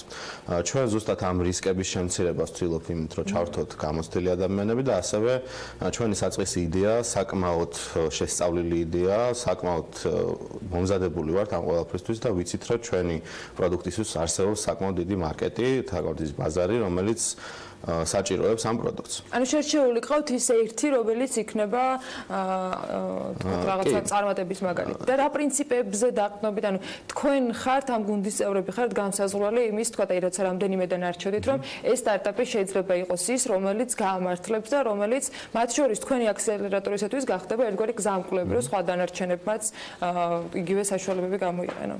კი, ამ იდეის საჩვენებას ჩვენი გუნდის მონაწილეობდა ამერიკელ მენტორთან ერთად, ეს ერეთოდებული ბრეინსტორმინგი გქონდა, ძალიან ბევრი იდეა განიხილა ამ ბრეინსტორმინგების დროს და შევეცადეთ შეგვაჩია ყველაზე მარტივი იდეა და ყველაზე ნაკლებად სარისკო იდეა, რადგან გვინდოდა რომ უფრო მეტად დაგვეტეს და კონცეფცია, ვიდრე დაგვეტეს და იდეა. შეგვიძლია ვისაუბროთ რომელი კომპანია შეერჩა და ვინ არის ეს კომპანია არის iSnape, რომლის დამფუძნებელიც მე გახლავართ. კომპანია ძირითადი მოღვაწეობის სფერო არის ონლაინ აუქციონები და ჩვენი ამჟამინდელი მდგომარეობით ჩვენს კლიენტებს სხვადასხვა ონლაინ აუქციონებზე სავაზობთ ავტომატიზაციის საშუალებებს. დასაწყისში დავიწყეთ eBay-დან, და არსებობს რამოდენიმე მსგავსი ძველი პროტოტიპი, რომელიც eBay-ზე ავტომატურ ბიდინგს თავაზობს. eBay-ზე ზღვარი გაქვს მითითებული და ამ დროს კი ბატონო. და ნუ ეს ბევრი კვლევა ადასტურებს, რომ დაახლოებით 40%-მდე ზრდის მოგების შანსი. ჩვენ ისო ბაზარი შევისწავლეთ და ვნახეთ, რომ ამჟამად ბაზარზე არსებული კომპანიები არიან ძალიან დაბალი ხარისხის, მათი მომსახურების დონე და ასევე თვითონ პროდუქტის დონე არის ძალიან არადამაკმაყოფილებელი, მაგრამ ბაზარი არის ძალიან დიდი. და შესაბამისად ჩავთვალეთ, რომ შეგვიძლია ბევრად უკეთესი პროდუქტის შექმნა და ბაზარზე ჩვენი ადგილის დაკავება. მაგრამ როგორც ხშირად ხდება ხოლმე, ჩვენს სტარტაპულ ცხოვრებაშიც დადგა მომენტი, როცა შევამჩნიეთ ახალი მიმართულება, მანქანების აუქციონების მიმართულება, რომელიც ბაზარით საერთოდ ხელშეუხებელი იყო. ანუ მანქანების აუქციონებზე ავტომატური ბიდინგის სერვისი არ არსებობს. და ისე შესწავლის შემდეგ გადავწყვეტეთ, რომ ეს იყო ჩვენთვის ყველაზე უფრო სწრაფი გზა მოგებისკენ, იმიტომ რომ სულად ახალი ბაზარი იყო, არ არსებობდა კონკურენცია და დიდი ბაზარი არის. არანაკლებ ბაზარი არის eBay-თან შედარებით და რაც თავარია, ბევრად უფრო მარტივად შეღწევადი ბაზარია, იმიტომ რომ eBay-ზე ერთი მომხმარებელი საშუალოდ ბევრად ნაკლებ შოპინგობს, ვიდრე მანქანის დილერი, ვთქვათ, რომელიც თვეში ათეულობით მანქანას ყიდულობს. შესაბამისად გადავწყვეტეთ, რომ შეგვეცვალა ჩვენი მთავარი მიმართულება და სტანდარტული აუქციონებიდან გადავსულიყავით მანქანების აუქციონზე. გაგევიწროებინათ სფერო და მოგერგოთ ერთგვარად ამ მიმართულებით. ახალი ბიზნეს მიმართულება შევქმნით ჩვენ სტარტაპში, რა თქმა უნდა, eBay-ის მიმართულებას მივყვებით, eBay-ის გარდა სხვა აუქციონებიც არის, რომელსაც სტანდარტული ჩვეულებრივი მომხმარებლები იყენებენ, მაგრამ ასევე შევქმნით ახალი ბიზნეს მიმართულება მანქანებზე და კონცენტრირდით მასზე. რამოდენიმე თვე დაგვჭირდა თვითონ სისტემის დასახვეწა და თვითონ სისტემის ასაწყობად, რომ მანქანის აუქციონზე მორგებულიყავით და ცოტა ხნის წინ ამ პროექტით შევედით ჯიტას საგრანტო კონკურსში ტექნოლოგიური სტარტაპებისთვის და ამ კონკურსის გამარჯვებულებიც გავხდით. მიიღეთ 100.000-იანი დაფინანსება, რას მოახმართ ამ თანხას და რა მიმართულებით წავა თქვენი შემდგომი განვითარება? ეს გრანტი მთლიანად მარკეტინგის ბიუჯეტი იყო, ანუ თვითონ გრანტშიც ასე ქონა მითითებული, რომ გვჭირდება მხოლოდ მარკეტინგისთვის, იმიტომ რომ ისევ გვყავს კერძო დაფინანსება, რომელიც უზრუნველყოფს ჩვენს ყოველდღიურ ხარჯებს, გუნდის ყოველდღიურ ხარჯებს, მაგრამ საჭირო იყო მარკეტინგურთვის ცოტნაოდენი ბუსტი, ასე ვთქვათ, ფინანსური, მაგრამ ამასთან ეს გრანტი ჩვენთვის რა თქმა უნდა ფინანსურადაც ძალიან სასარგებლოა და ძალიან ბევრ რამეში დაგვეხმარა, მათ შორის მიზნების ბევრად უფრო სწრაფად მიღწევაში, მაგრამ უფრო იყო ჩვენთვის აღიარება, რომ ის გზა, რომელიც ჩვენ ავირჩიეთ და ის საქმე, რომელსაც ჩვენ ვაკეთებთ, ნამდვილად კარგი მიმართულებით მიდის. რამდენად არის კერძო ბიზნესი, ან რამდენად გაქვთ იმისი, ვთქვათ, ნიშნები ან გარანტია, რომ პირველი წარმატების შემდეგ კერძო სექტორი გახდება სტარტაპების დამფინანსებელი, აქსელერატორის რაღაცა ერთგვარი მოდელი ხო იმას გულისხმობს, რომ მენტორებთან ერთად უნდა გაჩნდეს რეალურად ბიზნესი, მათ შორის ქართულიც, შეიძლება საერთაშორისოსაც გავიდეთ, მაგრამ ალბათ პირველი შეთავაზებადი წინადადებები იქნება ქართული კერძო სექტორის მიმართ. რამდენად გაქვთ თქვენ ამისი წინაპირობები, წინასწარ მოკლეული, ან გქონიათ კონტაქტი, რომ ეს ინტერესი არსებობს? კი, დაწყებიდანვე პარალელურად, ამ სტარტაპის კეთების პარალელურად, რა თქმა უნდა, კომუნიკაცია გვაქვს ქართულ ბიზნეს სექტორთან, რომელსაც თავდაპირველად უბრალოდ ვეუბნებოდით, რას ვაკეთებდით და რა იდეები გქონდა და დროთა განმავლობაში მათი დაინტერესება უფრო და უფრო იზრდებოდა, რადგან ხედავდნენ ისინი, რომ ჩვენი მოდელი მუშაობს და კარგად მუშაობს. და რამოდენიმე სხვილი ბიზნესმენისგან გვაქვს უკვე მზაობა, რომ მათ სურთ ჩვენთან ერთად სტარტაპის დაწყება, ერთი სტარტაპის, რა თქმა უნდა, ამ სტარტაპში მათი მონაწილეობაც იქნება. და ისინი შემოვლენ, ან ჩვენთვის თავარი არის ამ მომენტში არა უბრალოდ ფული, არამედ ეგრეთ წოდებული ჭკვიანი ფული, იმიტომ რომ ფულის მოძიება როგორც წესი მარტივი არის, მაგრამ ისეთ ინვესტორის მოძიება, რომელიც ფულთან ერთად თავის პარტნიორობას და ამ პარტნიორობას რა ბენეფიტებიც მოყვება მაგას მოიტანს, არის ბევრად უფრო რთული და სინამდვილეში წარმატებული სტარტაპისთვის საჭირო არის ზუსტად ასეთი პარტნიორი, რომელიც გარდა იმისა, რომ სტარტაპის ხარჯებს დაფარავს, ასევე დაეხმარება სტარტაპს თავისი ბიზნეს კავშირებით, თავისი გამოცდილებით და ასე შემდეგ. ამიტომ სწორედ ასეთ ხალხთან გვაქვს კომუნიკაცია და მზად არიან ისინი ახალი სტარტაპის დასაწყებად, უბრალოდ ჩვენ თვითონ გვინდა რომ ეს ერთი proof of concept-ი ბოლომდე გავიყვანოთ, იმისთვის რომ დავრწმუნდეთ, რომ მართლა შესაძლებელია და არ დავიწყოთ ბევრი სტარტაპის ერთად კეთება, როდესაც ერთი საბოლოოდ არ გაგვიყვანია ფინიშამდე. მაღალ ტექნოლოგიური შემოთავაზებები, ან ნებისმიერი სხვა მიმართულების სტარტაპების შემოთავაზებები, როგორ წარმოგიდგენიათ, რომ აქსელერატორში შეიძლება გადაირჩეს, ანუ ვინ იქნებიან ამ შემთხვევაში ამ იდეების დამამუშავებლები ან შემფასებლები. თქვენ დღეს ყავთ ერთი მენტორი. თავად ხდებით თუ არა ერთგვარად გამფილტრავები ამ იდეების და მეორე, როგორ აპირებთ, რომ გამრავალფეროვნოთ მენტორების რაოდენობა, ამ იდეების დამამუშავებლების რაოდენობა და შემარჩევალთა რაოდენობა, რომელიც არჩევს კარგს, ძალიან კარგს წარმატებულ, პოტენციურად წარმატებულ ან გლობალურ და თქვა ადგილობრივი სტარტაპებისათვის საინტერესო იდეებს. მენტორების ისევ ჩვენი განმოსახედიდან სტარტაპების არჩევა აქსელერაციისთვის და ასევე ინკუბაციისთვის იდეების არჩევის დიდ წილად მენტორებზე უნდა იყოს დამოკიდებული, იმიტომ რომ სწორედ მათ აქვთ ეს აგრეთ წოდებული გაწვრთნილი თვალი, რომ შეამჩნიონ კარგი იდეა საწყისებიდანვე და მიყვენ ამ იდეას ბოლომდე. და შესაბამისად დაწყებისთანავე ჩვენ მენტორთან ერთად ვცდილობთ სხვა, რა თქმა უნდა, ერთი ადამიანი ბევრ სტარტაპს რაღაცის მერე უკვე ვეღარ შეძლებს რომ დაეხმაროს, ამიტომ ვცდილობთ სხვა ქართველ ან საქართველოში დაინტერესებულ წარმატებულ ენტერპრენიორებთან ურთიერთობა გქონდეს და საკმაოდ ბევრი არის ასეთი იგივე საქართველოში დაბადებული და გაზრდილი ადამიანები, რომლებიც ამჟამად ან ევროპაში ან ამერიკაში მოღვაწეობენ და არიან წარმატებული ენტერპრენიორები, რომლებსაც აინტერესებთ საქართველოს განვითარება და ჩვენი აზრით ასეთი აქსელერატორის შექმნა საქართველოში სწორედ ქვეყანაში ზოგადად სტარტაპ ინფრასტრუქტურის და სტარტაპ ეკოსისტემის განვითარებას ძალიან დაეხმარება. შესაბამისად მათი დაინტერესებაც დიდი არის ამ ყველაფერში მონაწილეობისთვის და ისევ ბევრი მათგანისგან მზაობა არსებობს, რომ ისინი მზად არიან, რომ სხვა ქართულ სტარტაპებს დაეხმარონ თავიანთი გამოცდილებით და ჩვენი მოდელი არის, რომ რა თქმა უნდა მათ არ უნდა გქონდეთ ხელფასით დაინტერესება, მან უნდა გქონდეთ ეს უნდა იყოს მათი. ან უნდა გქონდეთ აუცილებლად equity იმ კომპანიებში, რომლის mentorship-საც გაწევენ, რათა მათი ინტერესიც უნდა იყოს ამ კომპანიის წარმატებაში და ანუ ყოველთვის შეუძლია რომ თავის დროზე მოხდეს ან pivoting ან შეცვლა მიმართულების სტარტაპის, ან უბრალოდ თავის დანებება თუ ჩანს რომ ეს საქმე თქვათ აღარ არის წარმატებული ან ნაკლები შანსია რომ წარმატებული იყოს. სტარტაპების იდეა ზოგადად დაფინანსების და მენტორების არსებობის და დაფინანსების მოძიების ეს ამ იდეის ისეთი ადამიანებისთვის გაზიარების, რომელიც თქვათ პოტენციურად შეიძლება პარტნიორი ან დაფინანსებელი გახდეს, თავისთავად, ანუ ესე ძალიან სკეპტიკურად რომ შეხედოთ, შეიცავს იმ რისკებს, რომ შეიძლება უკეთესი თქვათ წინანდების დამუშავება დაიწყოს პოტენციურმა პარტნიორმა. ამ შემთხვევაში რამდენად არსებობს ქართულ რეალობაში რისკის ზრდის ან შემცირების შესაძლებლობა, როცა აქსელერატორთან გვაქვს საქმე და კიდევ უფრო მეტი ადამიანი ხდება ჩართული ამ შემთხვევაში და დაინტერესებული სხვადასხვა მიმართულებით. რისკის ფაქტორი მგონია რომ საქართველოს შემთხვევაში არ განსხვავდება? რა თქმა უნდა განსხვავდება, სხვა ნებისმიერი ორი ქვეყნის რისკის ფაქტორი თქვენთან განსხვავდება, მაგრამ მგონია რომ საქართველოში სხვა რომელიღაც ქვეყნებთან შედარებით მაღალ რისკ ფაქტორს აბალანსებს საქართველოში სტარტაპის კეთების სიმარტივე.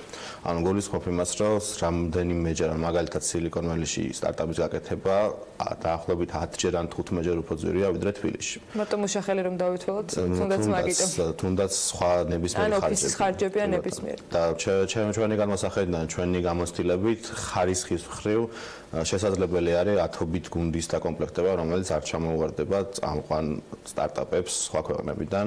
და ნამდვილად არის საქართველოში ის პოტენციალი ისევ მაღალი ტექნოლოგიების მხრივ ახალგაზრდებში, რომელიც არანაირად არ ჩამოუვარდება სხვა ქვეყნების იგივე ტექნოლოგიების სფეროში მოღვაწე ხალხის. აქსელერატორისთვის მთავარი ამოსავალი წერტილი არის თუ არა გლობალური სტარტაპების შექმნა, თუ შესაძლებელია ლოკალურზეც ორიენტირება და ასეთი ტიპის სტარტაპის შემქმნელების თქვენთან თანამშრომლობა. ერთ-ერთი ყველაზე მნიშვნელოვანი კრიტერიუმი ზოგადად სტარტაპის დაწყებისას არის მისი სკეილინგი, ანუ უნდა იყოს შესაძლებელი სტარტაპის მასშტაბირება. არ არის აუცილებელი მაინც რომ ყველა ქვეყანაში შესაძლებელი იყოს ამ სტარტაპით თქვათ საქმის კეთება, მაგრამ უნდა იყოს შესაძლებელი ამ სტარტაპის გაზრდა დიდ მასშტაბებზე. ანუ შეიძლება უბრალოდ ვთქვათ, ევროპაზე ორიენტირებული სტარტაპი იყოს, ან აზიაზე ორიენტირებული, ან სოფლიოზე ორიენტირებული. არ აქვს მნიშვნელობა, მთავარია პოტენციალი იყოს სტარტაპში, რომ მისი მასშტაბირება შესაძლებელი იყოს ძალიან დიდ მასშტაბებზე. შესაბამისად, შესაძლებელია რომ არა აუცილებლად გლობალური, მაგრამ ძალიან დიდ მასშტაბების პოტენციალის მქონე იდეით შემოვიდეს ვიღაც აქსელერატორში. შეჯამისას მე თავშიც საუბრობ, რომ საქართველოსთვის არის მნიშვნელოვანი ბევრი სტარტაპის არსებობა და წეგან დასაწყისში ვსაუბრობთ, რომ 1-2 ამაზონისნაირი კომპანია რომ საქართველოში გაჩნდეს, ეს ძალიან ბევრ შესაძლებლობას მისცემს, რა თქმა უნდა, ადამიანებს დასაქმების ხრიდან და განვითარების და მათ შორის ეკონომიკას. აქსელერატორები და სტარტაპების აქტიურობა მნიშვნელოვანი არის სწორედ ეკონომიკისათვის და ეკონომიკის ზრდისთვის. აი დღეს თქვენი გადმოსახედიდან რა წილი შეიძლება მომდევნო 5 წლის განმავლობაში დაიკავოს სტარტაპებმა, წარმატებულმა სტარტაპებმა გლობალურ ნაწილში ეკონომიკის და რამდენად აქვს საქართველოს პოტენციალი რომ ამ მიმართულებით სოფლიოს ძალიან მაღალ კონკურენტულ გარემოში და ამავე დროს ძალიან დიდ თავისუფალ სივრცეში რაღაცა თავისი ადგილი იპოვოს. ამაზე საუბარი, ზუსტად წილზე საუბარი საკმაოდ რთულია, იმიტომ რომ 5 წლის განმავლობაში შანსებზე, მოდი ასე ვთქვა, წილზე არა. ხო, შანსები მგონია რომ არც ისე ცუდი გვაქვს, იმიტომ რომ უკვე დიდი ხანის განმავლობაში მწიფდება საქართველოში გარემო სტარტაპების და რო დავუკვირდეთ თქვა იგივე სტარტაპ გრაინდის შეხვედრებს, რამოდენიმე წლის განმავლობაში იმდენად გაზრდილი არის ამ შეხვედრებზე ხალხის რაოდენობა, რომ თვითონ გრაინდის დამფუძნებლებიც და ორგანიზატორებიც ძალიან გაკვირვებული არიან ამით თვითონაც არ ელოდნენ ასეთ ზრდას და ასეთ ინტერესს საქართველოში. და მე პირადად რადგან ვარ დაკვირვებული, ძალიან ბევრი ახალგაზრდა ან გამოცდილი, ასე ვთქვათ, დეველოპერი ან ტექნოლოგიებში მოღვაწე ადამიანი არსებობს, რომელიც თავის ცოდნას აუთსორს უკეთებს სხვა ქვეყნებში. ანუ მუშაობენ სხვა ქვეყნის სტარტაპებზე, საქართველოსთვის საკმაოდ მაღალ ანაზღაურებას იღებენ, იმიტომ რომ იმათი სტანდარტები ჩვენთან განსხვავდება ამ ეტაპზე. და ამას უთმობენ თავის დროის დიდ ნაწილს. ასევე დასაქმებულები არიან საქართველოს მსხვილ კომპანიებში და აკეთებენ თავის დროს და ენერგიას დებენ დიდი კორპორაციების განვითარებაში. როდესაც გონია რომ ამ ადამიანებს აქვს ძალიან დიდი პოტენციალი თავისი დრო ჩადონ თავიანთ საქმეში და ამით როგორც უფრო ბევრად მეტი შემოსავალი ნახონ თვითონ, ასევე საქართველოს ეკონომიკასაც ბევრად უფრო მეტი შემოსავალი მოუტანონ, იმიტომ რომ ლაპარაკია რამოდენიმე 1000 ჯერ განსხვავებაზე, როდესაც დროის აუთსორსინგს აკეთებ და როდესაც პროდუქტი იქნება უკვე შენთან. შესაბამისად გონია რომ დიდი პოტენციალი ნამდვილად არსებობს, მაგრამ ამ ყველაფრის განხორციელებას ძალიან ბევრი ადამიანის ჩართულობა სჭირდება. ეს არის ერთ-ერთი დამამრგვალებელი ფაქტორი? დამამრგვალებელი ფაქტორი, ერთ-ერთი ყველაზე დიდი დამამრგვალებელი ფაქტორი ალბათ ეგ არის, რა თქმა უნდა, სხვა ფაქტორებიც არსებობს, მაგრამ გონია რომ არ არის წარმოუდგენელი ნამდვილად და ჩვენი აზრით ძალიან დიდი ალბათობით მოხდება ეს უახლოეს მომავალში. დარწმუნებულია, ზუსტად არ ვიცით რა მასშტაბზეა საუბარი, მაგრამ გონია რომ ისევ თუნდაც აისნაები ან სხვა ძალიან კარგი ქართული სტარტაპები, რომლებიც ძალიან ახლოს არიან უკვე დიდ მასშტაბებზე გასვლასთან, უახლოეს წელიწად ნახევარში მოხდება საქართველოში რამოდენიმე success case-ის შექმნა, რომელიც ავტომატურად იმას ნიშნავს, რომ ინვესტორები დაინახავენ, რომ ამ ქვეყნიდან შესაძლებელი არის წარმატებული ბიზნესის აწყობა და შესაბამისად მგონია, რომ დიდი ბუსტი მოხდება საქართველოს სტარტაპ ინფრასტრუქტურის, იმიტომ რომ ნიადაგი საქართველოში ამისთვის არსებობს და ჩვენი მთავარი მიზანი არის მათ შორის ჩემი და მათ შორის სხვა ქართველი ენტერპრენეურების, რომ შევძლოთ ქართული სტარტაპის საერთაშორისო ბაზარზე გატანა და ამით ვაჩვენოთ ყველას, რომ ნამდვილად შეიძლება ქართული გუნდით და იდეით, რა თქმა უნდა, გამოცდილი მენტორის დახმარებით საქართველოს შეიქმნას კომპანია, რომელიც კონკურენციას გაუწევს სოფლიო ბაზარზე, სოფლიო დონის კომპანიებს. იმედია რომ ასეთი იქნება ბევრი. წარმატებას გისურვებთ თქვენს და ყველა იმ სტარტაპერს, რომელიც ერთგვარად შეეცდება და დაიწყებს მცდელობას იმისას უпростоრად, რომ წარმატება ნახოს მთელი მსოფლიოს მასშტაბით და შესთავაზოს მათ შორის საქართველოსაც ძალიან კარგი ზრდის პერსპექტივა. გელა მაღალთაძე საისნაირების დამფუძნებელს მასპინძლობთ საქმიანი დილის ეთერში. ჯერჯერობით მაღალ ტექნოლოგიებზე ვერ, მაგრამ ძალიან საინტერესო წამოწყებაზე შეგვიძლია გავაგრძელოთ საუბარი, რომელიც საქართველოში შეიქმნა და განაგრძობს შექმნას სათამაშოებისას. ეკოლოგიურად სუფთა მაღალი ხარისხის ხელნაკეთი სათამაშოების საწარმო დადარი 2018 წელს არის დაარსებული. დაარსებული, მალევე გახდა მოთხოვნადი მათი პროდუქტი, წარმატებული როგორც საქართველოში, სხვათა შორის ისე ევროპასა და ამერიკაშიც. ეს არის საწარმო, სადაც სხვადასხვა შესაძლებლობის მქონე ადამიანებს ერთობლივი მუშაობით ეკოლოგიურად სუფთა, მაღალი ხარისხის სათამაშოების დამზადება შეუძლიათ. რა ეტაპებს გადის სათამაშო ვიდრე ის ბავშვამდე მივა და რა სირთულეებს აწყდებიან წარმოებლები. სათამაშოების სამყაროში მარიამ ადამიო გამოგზაურებს.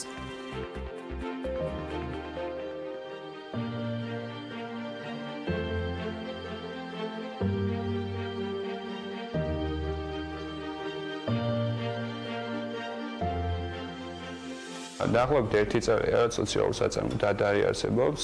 ეს იყო იდეა და ინიციატივა ჩემი პარტნიორის მერებ კუჭუხიძის, რომელსაც მანამდე ჰქონდა სათამაშოების წარმოება, საკმაოდ წარმატებული. მისი იდეა იყო, რომ ჩვენ ერთად შეგვექმნა სოციალური საწარმო, სადაც გადავამზადებით და დავასახმებით სხვადასხვა შესაძლებლობის მქონე ადამიანებს და მათთან ერთად შევქმნით მაღალი ხარისხის ეკოლოგიურად სუფთა სათამაშოებს. საკმაოდ წარმატებულად განვითარდა მას შემდეგ მდგომარეობა, ვინაიდან ჩვენ მთელი ენერგიით და ძალებით გადავწყვიტეთ, რომ ეს საწარმო შეგვექმნა. საწყისი ინვესტიცია იყო ის დანადგარები, ხელსაწყოები და ცოდნა, რაც გაგვეშდა მანამდე. ფულად ის სახსრები იყო მინიმალური ძალიან. დადარის გუნდი დღეს 10 ადამიანისგან შედგება, თითეული სათამაშო გადის დაახლოებით 15 სხვადასხვა პროცედურას, საბოლოო სახე მიიღოს. ამ 10 დასაქმებული ადამიანი დღეს 4 არის შეზღუდული შესაძლებლობის მქონე ადამიანი, თუმცა ჩვენ ერთობლივი მუშაობით ვამტკიცებთ, რომ შესაძლებლობები შეუზღუდავია. ძირითადი ბარიერები ისი გადაახვაც გვიწევს ხარისხიანი პროდუქტის წარმოება, საკმაოდ მაღალი ხარჯებთან არის დაკავშირებული.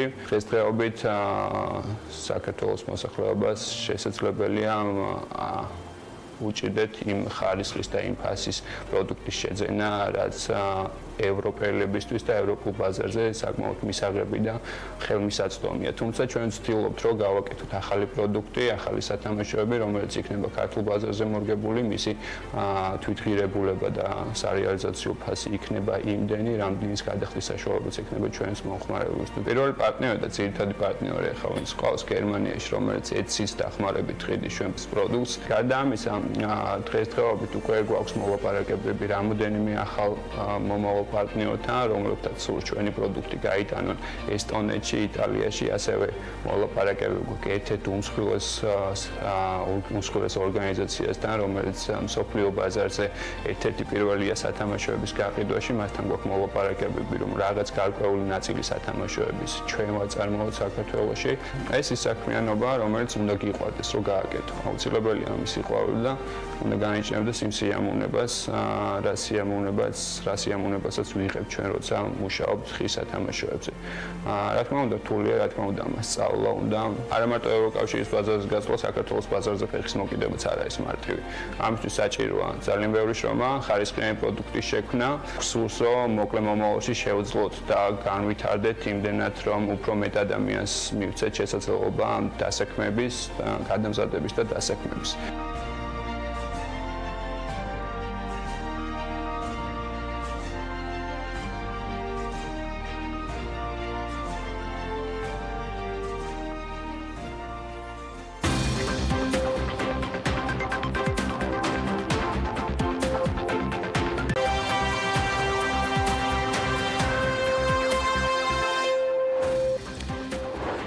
ბიზნეს სიახლეებით განვაგრძობთ საქმიან დილას. დიდი იმედი მაქვს, რომ ეს თემა მალე დაიხურება. ეს განცხადება TBC ბანკის დამფუძნებელმა მამუკა ხაზარაძემ 11 წლის წინანდელ ტრანზაქციასთან დაკავშირებით მიმდინარე გამოძიებაზე გააკეთა.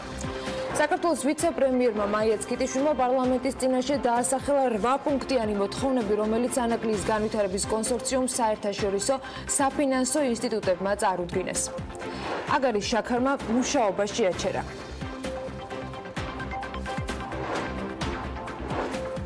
ინფრასტრუქტურის მინისტრი აცხადებს, რომ სახელმწიფო საერთაშორისო საფინანსო ინსტიტუტებიდან არ დადგებოდა იმ მოთხოვნების წინაშე, რასაც მას ხელს ახლა უყენებენ იმ შემთხვევაში, თუ პროექტში ამერიკული კომპანია კონტი ჯგუფი უფრო აქტიურად იქნებოდა ჩართული. საუბარია ანაკლიის პროექტზე. მაია ცქიტიშვილი ამბობს, რომ მთავრობა კონტი ჯგუფის მონაწილეობას პროექტში ვერ ხედავს. საუბრობთ იმ პრობლემებზე, რომლებიც ახლა კონსორციუმს აქვს და შეექმნა ამ პროექტის განხორციელებაში ამ შემთხვევაში ის, რომ გამოუცდელი ადამიანები, რომელთაც აქვთ კარგი განათლება და უნარი პროექტის მართვის, მაგრამ ამასთან ერთად ეს არის ჯგუფი, ის ქართული მენეჯმენტი, რომელსაც არასდროს არ განუხორციელებია პორტის მშენებლობა არც საქართველოში და არც მის ფარგლებს გარეთ. ეს არის პრობლემა, აღნიშნავს პარლამენტის წინაშე გამოსვლისას ვიცე-პრემიერი. მაია ცქიტიშვილმა გუშინ დეპუტატების წინაშე დაასახელა 8 პუნქტიანი მოთხოვნები, რომლებიც ანაკლიის განვითარების კონსორციუმს საერთაშორისო საფინანსო ინსტიტუტებმა წარუდგინეს. მოთხოვნები პროექტში სახელმწიფოს მიერ მისი წილი პასუხისმგებლობის აღებას ეხება, რაც საერთაშორისო ინვესტორებისათვის პროექტში ინვესტირებისათვის არის მნიშვნელოვანი. პირველი პუნქტი პორტის განვითარების ფაზებთან არის დაკავშირებული, რომლის თანახმადაც პორტის მშენებლობის პირველი ფაზა უნდა დასრულდეს 3 წელიწადში, ანუ 2020 წლის ბოლომდე, მეორე ფაზა კი ნაცვლად 7 წლისა 15 წლიან ვადაში არის დასრულებისათვის გაწერილი. ვადების გაზრდის პარალელურად საუბარია გამტარუნარიანობის შემცირებაზე 20-დან 14 მილიონამდე, აღნიშნავს ცქიტიშვილი და ამბობს, რომ მესამე ფაზამ, რომელიც 40 მილიონი ტონის ბრუნვის მიღებას გულისხმობს, გადაინაცვლა მეხუთე ფაზაში და ნაცვლად 12 წლისა ესპორტი ამ უცვლობას მიაღწევს მშენებლობის დაწყებიდან 36 წელს. დანარჩენი ფაზები კი არსებული ფაზების გამტარუნარიანობის მიღწევაზეა მიბმული. ეს ყველაფერი ცქიტიშვილის შეფასებით არის რისკი სახელმწიფოსთვის და თუ ის დარჩება პირველი ფაზის მოცულობაზე, კიდევ უფრო გაზრდის ამ რისკიანობას. მეორე მოთხოვნა ეხება ტვირთბრუნვის რისკის დაფარვას და ამაზე მაია ცქიტიშვილს შეგვიძლია მოусმინოთ. შანსი როგორც იქნა ვინაიდან სესხის დაფარვის წყარო არის მხოლოდ პორტის ოპერირებისგან მიღებული შემოსავლები, ამავე დროს პროექტს არ ყავს სტრატეგიული ინვესტორი ან გადამზიდავი ხაზი, რომელიც ერთის მხრივ უზრუნველყოფდა ამ სესხების უზრუნველყოფას, მეორეს მხრივ ტვირთების რისკის დაფარვას და მუდმივი ტვირთების მოზიდვას. აქედან გამომდინარე, ბანკები თვლიან, რომ ამ რისკების უზრუნველყოფა უპრიანი იქნება, რომ აიღოს სახელმწიფომ. კიდევ ერთი მოთხოვნა, რაზეც გუშინ ვიცე-პრემიერი დეპუტატების წინაშე საუბრობდა, ეს არის პორტთან დაკავშირებული გზა და რკინიგზა. იმ შემთხვევაში, თუ სახელმწიფო ვერ შეასრულებს ვალდებულებას, ბანკების მოთხოვნაა, რომ მთავრობამ აიღოს საკუთარ თავზე პასუხისმგებლობა ინვესტორის კომპენსირებასთან დაკავშირებით. მეოთხე მოთხოვნა კი სასესხო ხელშეკრულებას უკავშირდება. ასევე ბანკების წინადადება ის, რომ გახდეს ეს უფრო მოქნილი და შესაბამისად შეუთანხმოს მხოლოდ სესხის ოდენობა და ვადა. რაზეც მინისტრი ამბობს, რომ მიმდინარეობს მოლაპარაკებები. მოთხოვნებს შორის არის ოქროს წილთან დაკავშირებული კიდევ ერთი მოთხოვნა. სახელმწიფო პროექტის განმახორციელებელ კონსორციუმში საქართველოს ხელისუფლებას აქვს ოქროს წილი, რაც რიგ საკითხებში სახელმწიფოს თანხმობას გულისხმობს. ბანკების წინადადება კი მდგომარეობს იმაში, რომ ამ ოქროს აქციის და შესაბამისად სახელმწიფოს ზემოქმედების მექანიზმში მნიშვნელოვანი შემცირება მოხდეს. მეექვსე პოზიცია მოვლენებს ეხება, რაც განაპირობებს ვადების გაგრძელებას, კომპენსაციას ან პოლიტიკურ ფორს-მაჟორს. ბანკების სურვილია ის, რომ მთავრობამ დაუკომპენსიროს კონსორციუმს ფორს-მაჟორის, მათ შორის პოლიტიკური ფორს-მაჟორის შედეგად პორტის გაჩერების შემდეგ მიუღებელი შემოსავალი და შესაბამისად პოლიტიკური რისკით სახელმწიფომ აიღოს. მეშვიდე მოთხოვნა კი ცვლილებებს კანონმდებლობაში უკავშირდება, რომელიც მომდევნო 50 წლის განმავლობაში უნდა განხორციელდეს პორტთან დაკავშირებით. ცქიტიშვილმა თქვა ისიც, რომ ამ ეტაპზე ბანკების სურვილია, რომ ნებისმიერი ცვლილებით კანონმდებლობაში შეეხება ეს ანაკლიის თუ სხვა ბიზნეს ოპერატორებს, რომელიც ინვესტორს ზიანს მიაყენებს, მთავრობამ კომპენსირებაზე აიღოს პასუხისმგებლობა. ამ ეტაპზე ბანკების მოთხოვნა არის ის, რომ ნებისმიერი ასეთი გაწყვეტის შემთხვევაში სახელმწიფო აღმოჩნდეს გარანტი და უზრუნველყოფი მთელი სესხების. იმ შემთხვევაში, თუ ხელშეკრულება გაწყდება სახელმწიფოს ბრალით, სახელმწიფოს მიზეზით, ამ შემთხვევაში ამ სესხების, ანუ 400 მილიონი სესხის დაფარვა მოხდეს დაუყოვნებლივ სახელმწიფოს მიერ, ხოლო იმ შემთხვევაში, თუ ინვესტორის გამო მოხდება ხელშეკრულების გაწყვეტა, მისი ბრალით და მისი დეფოლტის შემთხვევაშიც მათ შორის, სახელმწიფომ ეს სესხები ასევე 400 მილიონის ოდენობით სრულად აუნაზღაუროს ბანკებს ოღონდ 4 წლის განმავლობაში. მაია ცქიტიშვილმა პარლამენტში სიტყვით გამოსვლისას ისაუბრა იმ ორ ცვლილებაზეც, რომელზეც სახელმწიფო ჯერ კიდევ ხელშეკრულების გაფორმებამდე დასთანხმდა.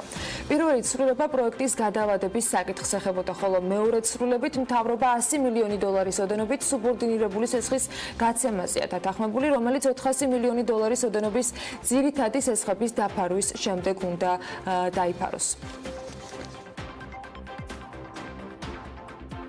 ვიცე-პრემიერის გამოსვლის შინაარსს და მოგვიანებით საქმის კურსის ეთერში თავად დანაკლიის კონსორციუმის დირექტორი არ დაეთანხმა, ამასთან დაკავშირებით დეტალებს ჩვენს ვებგვერდზეც წაიკითხავთ, თუმცა მაშინ, როცა საკანონმდებლო ორგანოში ცკიტიშვილის მოხსენება დაიწყო და ეს იყო დღის 14 საათზე, პარალელურად დანაკლიის კონსორციუმმა Hyundai Samo Heavy Industries-თან ამ წევის თაობაზე ხელმოწერის საზეიმო ცერემონია გამართა. ურთიერთთანამშრომლობის მემორანდუმზე ხელი დანაკლიის განვითარების კონსორციუმის გენერალურმა დირექტორმა ლევან ახვლედიანმა და Hyundai Samo Heavy Industries ვიცე-პრეზიდენტმა მოაწერეს. უდიდესი კორეული კომპანია დანაკლიის სპორტის თანამედროვე ტიპის ამწეების პროვაიდერა დანაკლიის განვითარების კონსორციუმმა საერთაშორისო ტენდერის შედეგად შეარჩია დანაკლიის ღრმაწლოვანი პორტისათვის გიგანტური ამწეების მსოფლიოს ტოპ 5 ელში მყოფი გემთმშენებელი კომპანია HSHI დაამონტაჟებს. რა თქმა უნდა, ამ შეხვედრაზე მედიას არ გაუშვია შანსი ხელიდან, რომ რამდენიმე კითხვაზე პასუხი მამუკა ხაზარაძისგან მიმდინარე თემებთან დაკავშირებით გაეახლებინა. გავრცელებული ინფორმაცია იმასთან დაკავშირებით, რომ ბადრი ჯაფარიძე კახარიას წერილის შუამავალი იყო, ამაზე ხაზარაძე არ ადასტურებს ინფორმაციას და განმარტავს, რომ ისინი ოჯახის წევრები არიან და შუამავლობაზე საუბარი უბრალოდ ვერ იქნება. ადრე ჯაფარიძე და მე იცით რომ ვართ არა მარტო პარტნიორები, არამედ ერთი ოჯახის წევრები და შესაბამისად შუამავლობაზე არ შეიძლება ლაპარაკი იყოს რამე თუ ჩვენ ვართ ერთი მხარე. ხაზარაძესთან ჟურნალისტების შეხვედრას, რა თქმა უნდა, დანაკლიის სპორტის გარეშეც არ ჩაუვლია. კითხვაზე ისმის თუ არა ინვესტორების მხრიდან კვლავ კატასტროფული კომენტარები, მოვისმინოთ TBC ბანკის დამფუძნებლის პასუხი. ვუხევით საკმაოდ დიდ ქარცეცხლში სხვადასხვა სახელმწიფო სტრუქტურების მხრიდან და ის ნაბიჯებით იცით მე არ მინდა საზოგადოებას თავი ასე თქვა შევაწუხო ჩვენი ისტორიების მოყოლით.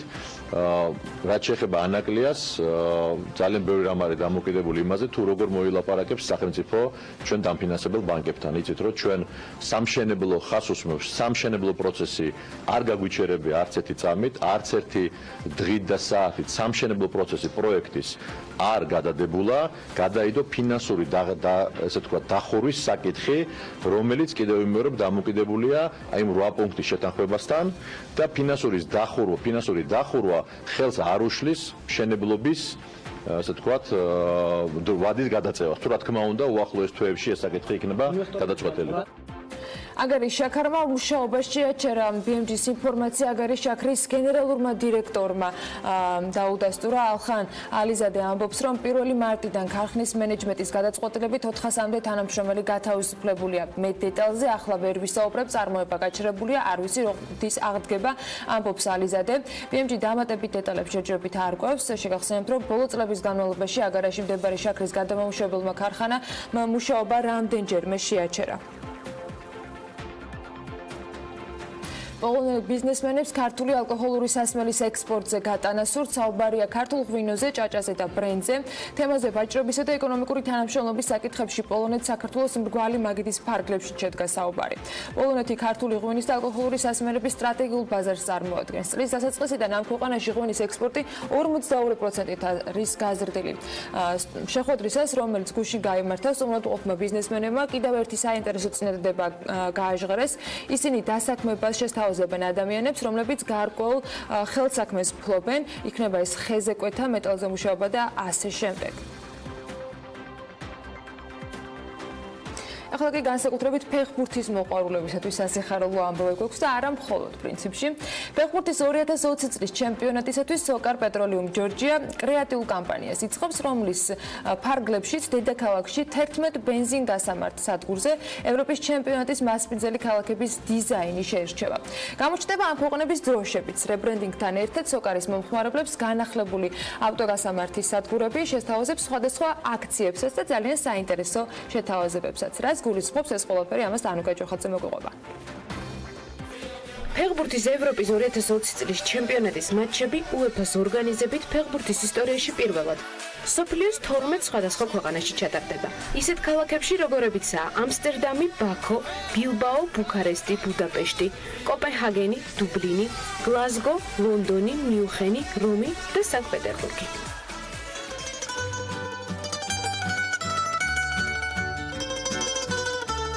სოკარი ჩემპიონატის გლობალურ ღონისძიებებში ჩაერთო და კრეატიული კამპანია წამოიწყო.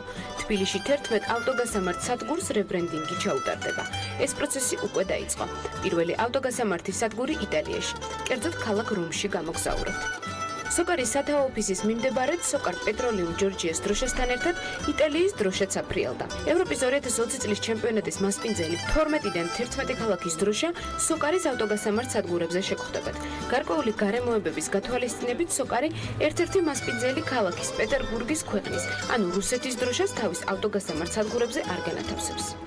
ჩვენ გადავწყვიტეთ, რომ სოკარ ჯორჯია პეტროლიუმი რაღაცა კრეატიული კამპანია წამოგვეწყო ამ ევროპის ჩემპიონატის სპონსორობის ფარგლებში და გადავწყვიტეთ საქართველოს მასშტაბით ჩვენს 11 ავტოგასამართ სადგური გადავაკეთოთ 11 მასპინძელ ქალაქად და შევქმნათ ამ ავტოგასამართ სადგურებზე შესაბამისი ქალაქის სულისკვეთება, მათი ატრიბუტიკით და ასე ვთქვათ, მათთვის დამახასიათებელი საინტერესო ღირსშესანიშნაობებით, რაც ამ ქალაქებს გააჩნია. ეს კონკრეტულად ამ ავტოგასამართ სადგურზე ვიწყებთ იმითი, რომ 23 მარტს არის საქართველოს ნაკრების თამაში, საფეხბურთო ნაკრების თამაში და ჩვენ პირველ 100 მომხმარებელს ვაჩუქებთ 2 ბილეთს მატჩზე დასასწრებად. თითოეული რებრენდირებული სადგურის გახსნის ცერემონიას სხვადასხვა სფეროს წარმომადგენლები დაესწრებიან. სოკარის მენეჯმენტმა იტალიის ფერებში გადაწყვეტილი ავტოსადგურის გახსნაზე საფეხბურთო სფეროს და შესაბამისი საელჩოს წარმომადგენლებს უმასპინძლა.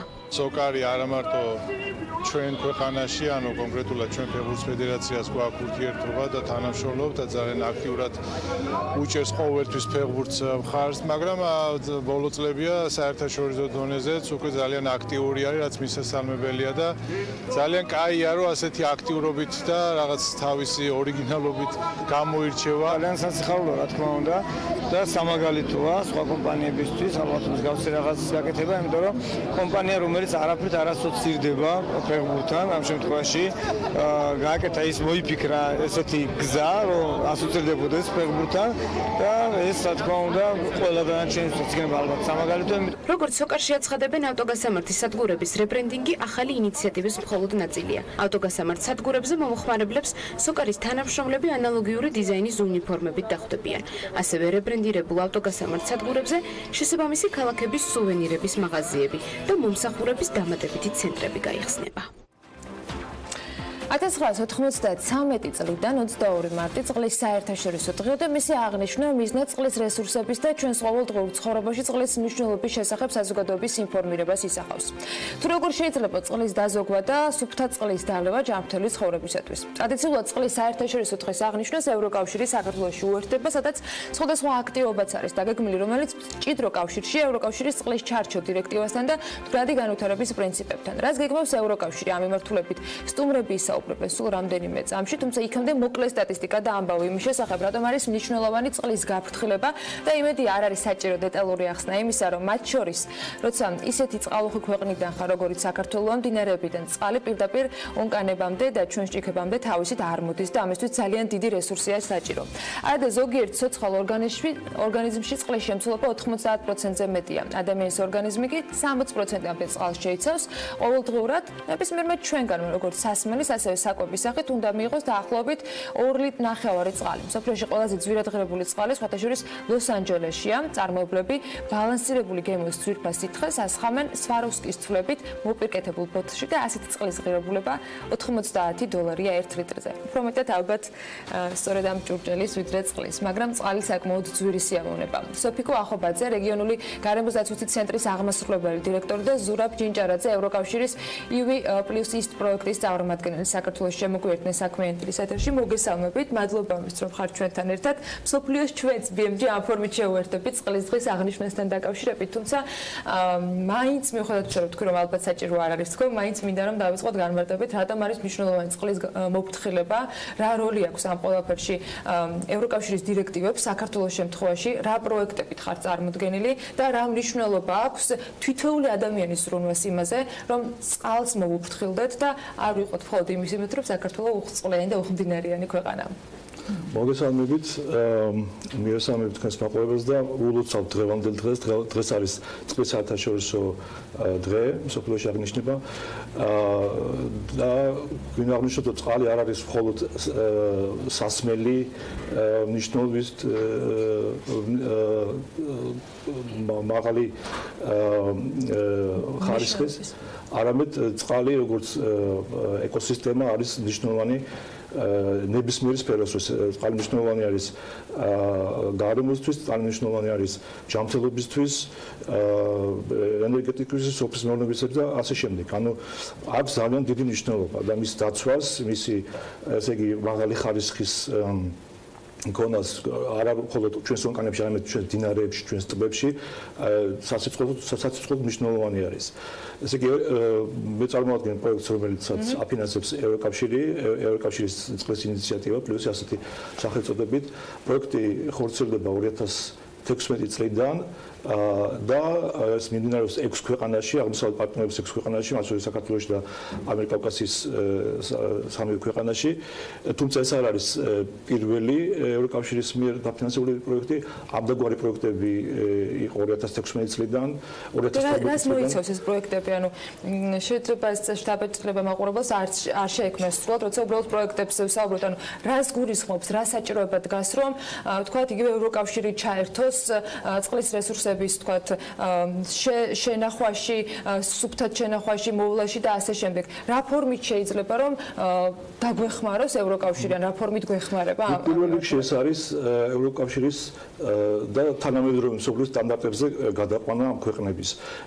ეს არის როგორც საკანონმდებლო, ინსტიტუციონალური, აგრეთვე ტექნიკური სტანდარტების ამაღლება, ახალი მიდგომების დანერგვა, ისეთი როგორც არის საუზო მართვის პრინციპები, საუზო ორგანიზაციების შექმნა, საუზო მართვის გეგმების შემუშავება და ეს გეგმა არის, ესე იგი, ყველაფერი, რაზეც არის შემდეგ აგებული საერთო წყლის მართვა. ეს არის მთავარი პრინციპი. იყო რამდენიმე პროექტი, ვიდრე ქალატონ სოფიკოსთან გადავნესოთ, მაგალითად, ბოლნისი ხრამიდებედეს მდინარის აუზის მართვასთან დაკავშირებით ჩატარებული სამუშაოები. ჯამში რამდენ, თქვათ, პროექტზე მიმართულებაზე შეგვიძლია ვისაუბროთ, რომ დღეს ეს სამუშაო გაწეული არის, მიმდინარე სამუშაო აქვს ამდენი და ეს ნიშნავს, რომ საქართველოში არსებული წყლის აუზების რაღაცა წილი დღეს მოწესრიგებული არის და არის იმ საერთაშორისო თანამედროვე სტანდარტების შესაბამისად მოყვანილი და მოწესრიგებული, როგორც ეს ფილოსოფიაში მიღებულია. ჯერ გეტყვით, რომ თანამედროვე სტანდარტებად მიყვანა ძალიან დიდი გზა გასავლელი, მაგრამ ნაბიჯები გადადგმულია. საქართველოში, ესე იგი, მართვისთვის ამ დღევანდელი დღეს გამოყოფილი არის 6 დიდი სააუზო რეგიონი, რომელიც ახალ კანონმდებლობაში შევა. ამ 6 სააუზო რეგიონიდან 2016 წელს შესრულდა ჩაბარდა მდინარე ჭოროხის და აჭარისწყლის სააუზო მართვის გეგმა. ამჟამად მიმდინარეობს მუშაობა ალაზანი, იორის და ხრამიდებედას აუზებში და აი რეგიონალური გარემოდაცვითი ცენტრი არის სწორედ ჩვენი კონტაქტორი, რომელიც ამ სამუშაოებს ასრულებს. ქალატონ სოფიკო, რას გულისხმობს ეს სამუშაოები? ზოგადად დღეს საქართველოში რა რეალობა გვაქვს? რამდენად გვჭირდება ყველა მიმართულებით მუშაობა და რამდენად დაცული არის წყალი, იგივე დაბინძურების არხებისაგან, ადამიანების, თქვათ, სხვა საწარმოების მხრიდან დაბინძურების რისკის გაზრდისაგან და ასე შემდეგ. რა სიტუაცია გვაქვს დღეს ქვეყანაში? მოგესალმებით. პირველ რიგში მეც ასევე შეუერთდები მილოცვას სოფლიო წყლის სოფლიო დღესთან დაკავშირებით.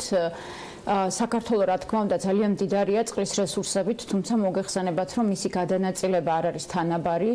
ასევე ძალიან ბევრი წლების განმავლობაში პრაქტიკულად მოიშალა სისტემები, რომლებიც აკონტროლებენ წყლის ხარისხს, ასევე იგივე საწარმოებიდან ჩამდინარე წყლის კონტროლი და მართვა არ ხდებოდა და ამან მნიშვნელოვნად შეცვალა მდგომარეობა არაერთ აუზში ჩვენი ქვეყნის ევროკავშირის პროექტი და კონკრეტულად ჩვენ შემთხვევაში ეს ინიციატივა, რომელიც უკავშირდება ორი მიმდინარე ინიციატივა არის ალაზანი იორისა და ხრამიდებედას აუზებისთვის მართვის გეგმის შემუშავება.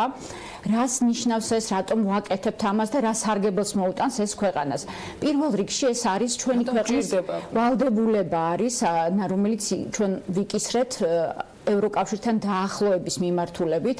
ეს გახლავთ ასოცირების ხელშეკრულების ნაწილი და ამავე დროს ეს არის ახალი სისტემა, ანუ ჩვენ აქამდე ადმინისტრაციული მიდგომით, ეგრეთ წოდებული ადმინისტრაციული მიდგომით მართავდით წყლის რესურსებს, ხოლო მას შემდეგ როცა ძალაში შევა ახალი წყლის კანონი, რომელიც ამჟამად უკვე დასრულების სტადიაზეა და უკვე მომზადებულია და პარლამენტთან დაიწყება მალე მისი განხილვები, ჩვენ გადავალთ უკვე სააუზო მართვაზე.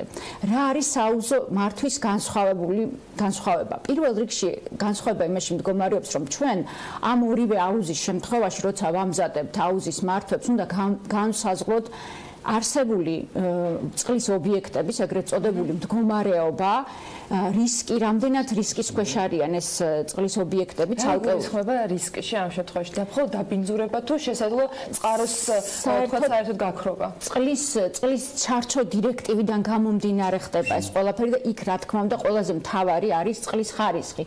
თუმცა ასევე გეომორფოლოგიური ცვლილებებით, რომელიც მდინარის აუზს და კალაპოტს ახასიათებს, ასევე არის მნიშვნელოვანი რისკის შეფასების დროს. ესე იგი ხარისხი არის უპირველესი ამ შემთხვევაში, თუმცა ყველაფერი ერთმანეთთან დაკავშირება, მაგალითად რაოდენობა, წყლის რაოდენობა, თუ მოხმარება, მაგალითად წყალაღება არის იმაზე მეტი, რაც შეუძლია წყლის ეკოსისტემამ აიტანოს, აქ ხდება დეგრადირება. დეგრადირება შეიძლება მოხდეს აგრეთვე აი მორფოლოგიური ცვლილებებით, მაგალითად ხელოვნურად არხების გაყვანით, ან ასე ვთქვათ, კაშხალის აშენებით, რომელიც თევზებს ან სხვა დინარში არსებულ სხვა ცხოველებს, ასე ვთქვათ, ხელს უშლის მიგრაციაში, მოძრაობაში. შეიძლება ეს იყოს დამცავი ნაგებობები და ამ შემთხვევაში დამცავი ნაგებობები, რომელიც წყალდიდობისგან ისაა მაგალითად მოსახლეობის. ამ შემთხვევაში, რა თქმა უნდა, ვითვალისწინებთ იმას, რომ ყველა მონაკვეთში არ შეუძლებელია ახლა დინარის ბუნებრივ პირობებში მიყვანა, ანუ დაბრუნება და რაღაც გამონაკვეთები არსებობს დირექტივაში, რა თქმა უნდა. ანუ ეს როცა დირექტივაზე ვსაუბრობთ, ხშირად აღქმა ხდება ხომ, რომ რაღაცა ფურცელზე დაწერეს სადღაც ჩორს, რაღაცა კონკრეტული ვალდებულებები და ჩვენ ამ ფურცელზე დაწერილს ვერ გებით. რეალურად ის ჩამრათ, როგორც თქვენ გააკეთეთ, ეს არის ეკოსისტემის შენარჩუნების და მათ შორის თითოეული მოსახლის უშუალო საფრთხიდან თავიდან არიდების. დღეს რამდენად მაღალი არის რისკები, აი ამის გარკვევები და რამდენად მაღალი არის რისკები საქართველოს მასშტაბით, სად არის ყველაზე რისკიანი ადგილები, სადაც დღეს მუშაობა მიმდინარეობს, ანუ რის მიხედვით გამოვარჩიეთ, რომ კონკრეტულად ამ ობიექტებზე დაწყობულიყო დღეს გეგმის შემუშავება, ამ ობიექტების თქვათ მოწესრიგებაზე ყოფილიყო პირველად ის სამუშაოები და რისი თქვათ მოგვარება იქნება შესაძლებელი ამ ყველაფრის შემდეგ, ანუ რა რისკს ვანეიტრალებთ რეალურად წყლის დაცვასთან ერთად მოსახლეობის თქვათ უსაფრთხოების ნაწილში? ნუ ეს რისკი იგულისხმება რისკი იმისა, რომ ვერ შესრულდეს გარემოს დაცვითი მოთხოვნები. ეს არ არის მხოლოდ ესე იგი საშიშროება წყალმოვარდნების ან წყალდიდობების. ეს არის რისკი, რომ ქვეყანამ ვერ შეძლოს ამ ჯანსაღი ეკოსისტემის შენარჩუნება. ეს არის პირველ რიგში. რატო შეირჩა ეს აუზები? ეს შეირჩა იმიტომ, რომ ორივე აუზი არის ტრანსსასაზღვრო, ხრამი და დებედა არის ტრანსსასაზღვრო სომხეთთან და აზერბაიჯანთან. ალაზანი მოგესწრება ძალიან მნიშვნელოვანი აუზია ორივე ქვეყნისთვის, აზერბაიჯანისთვის, საქართველოსთვის, იურიც ორივე ტრანსსასაზღვრო აუზი არის. სად ესე იგი ამ დღევანდელი კვლევების შედეგად ესე თავარი რისკის ფაქტორები არის სოფლის მეურნეობაში გამოყენებული ხელოვნური სასუქები, პესტიციდები, რომელიც გამდინარე წყლებს გააჩნია. რომელიც შემდეგ ჩაედინება მდინარეებში. შეიძლება იყოს ეს მაგალითად ხრამის დებედას შემთხვევაში შეიძლება იყოს დაბინძურება მრეწველობისგან. შესაძლოა იყოს ეს ძალიან დიდი პრობლემა არის ჩამდინარე წყლები კანალიზაციის, რომელიც არ იწმინდება. მოგესალმებათ საქართველოში 1-2 ქალაქია, რომელსაც აქვს გამწვენი ნაგებობები. თავარი პრობლემები ეს არის, ესე იგი საყოფაცხოვრებელ ჩაშრული წყლები, სოფლის მეურნეობაში გამოყენებული სასუქები და მრეწველობა. 4 წლიანი პროექტი, რომელიც ნაწილზეც ახლა ჩვენ ვსაუბრობთ, დასრულდება 2020 წელს, 2016 წელს დაიწყო თუ სწორად მახსოვს. რა შედეგს ვიღებთ და რა ხდება შემდეგ? ჯამში რა დაფინანსება არის თქვა ამისთვის გამოყოფილი, რაც ამ 4 წელში ჯამურად უნდა ავითვისოთ და რა შრება შემდეგ სახელმწიფო, როცა ეს ერთი პროექტი შეიძლება ევროკავშირმა გააგრძელოს დახმარება რაღაცა ფორმით, იყოს იგივე პროექტის გაგრძელება ან ახალი წინადადებები, მაგრამ რა შვებით ჩვენ, როცა რეალურად ჩვენ მოსახლეობა და ჩვენ რესურსებს ეხება? ანუ მე უბრალოდ ვიტყვი კონკრეტულად ამ ორი მართვის გეგმის შემუშავების პროცესიდან გამომდინარე, ალბათ ზურა უფრო გლობალურ კონტექსტში გაანალიზებს, ანუ პროექტის შედეგად ჩვენ გვექნება ორი მდინარის აუზისთვის, ეს არის ხრამი დებედა და ალაზანი ი2 მართვის გეგმები, რაც ნიშნავს იმას, რომ მართვის გეგმების განუყოფელი ნაწილი გახლავთ მოქმედებათა, ღონისძიებათა პროგრამა. ანუ კონკრეტული ღონისძიებები, რომლებიც უნდა განხორციელდეს გარკვეული პერიოდის განმავლობაში, მოხდება მათი პრიორიტეტიზაცია იმისათვის, რომ ამ კონკრეტულ აუზში არსებული რისკები შემცირდეს და მიღწეული იქნას კარგი ხარისხი. ანუ ყველა ის ობიექტი, რომელიც ჩვენ დღეს დავიტანეთ როგორც წითელი და რისკის ქვეშ მყოფი, ჩვენი ამოცანა იქნება, რომ იყოს ჯერ გამწვანდეს ესე რომ ვთქვათ და გახდეს არარისკის შემცველი. ეს და რა თქმა უნდა, ყველა ის ღონისძიება, რომელიც ჩაიწერება ამ პროგრამაში, ეს არ იქნება მხოლოდ ამ კონკრეტული პროექტის ღონისძიებათა პროგრამა. ეს არის სახელმწიფოს მიერ ნაკისრი ვალდებულებიდან გამომდინარე ღონისძიებათა ნუსხა, რომელზეც იღებს ქვეყანა ვალდებულებას, რომ უნდა განახორციელოს და აი მეორე მიდგომა, რომელიც არის ძალიან მნიშვნელოვანი ამ პროექტის, ეს გახლავთ ის, რომ ეს ღონისძიებათა გეგმა, იგივე ის რისკების შეფასება, იგივე არსებული სიტუაციის და ამ პრობლემების იდენტიფიცირება, რომელზეც ბატონმა ზურაბმა ისაუბრა, ხდება ადგილობრივი დაინტერესებული მხარეების ძალიან აქტიური მონაწილეობით, ეროვნული დაინტერესებული მხარეების ძალიან აქტიური მონაწილეობით და ასევე გვაქვს საერთაშორისო ექსპერტიზა, ყავს საერთაშორისო ექსპერტები, რომლებიც გვეხმარებიან იმ ცოდნის გაზიარებაში, რომელიც ევროპის ქვეყნებმა უკვე გაიარეს ყველა იმ პრობლემის მოსაგვარებლად, რომ კონდეთ სუფთა წყალი და სუფთა მდინარეები. რაც შეეხება უფრო გლობალურ კონტექსტში რაც მოუტანს. კი ბატონო, ესე იგი ჯერ მინდა დავამატო ორი სიტყვით აი ამ პროცესზე, რასაც ქვია საუზო მართვის გეგმის მომზადება და შემდეგ დასახული ღონისძიებების განხორციელება.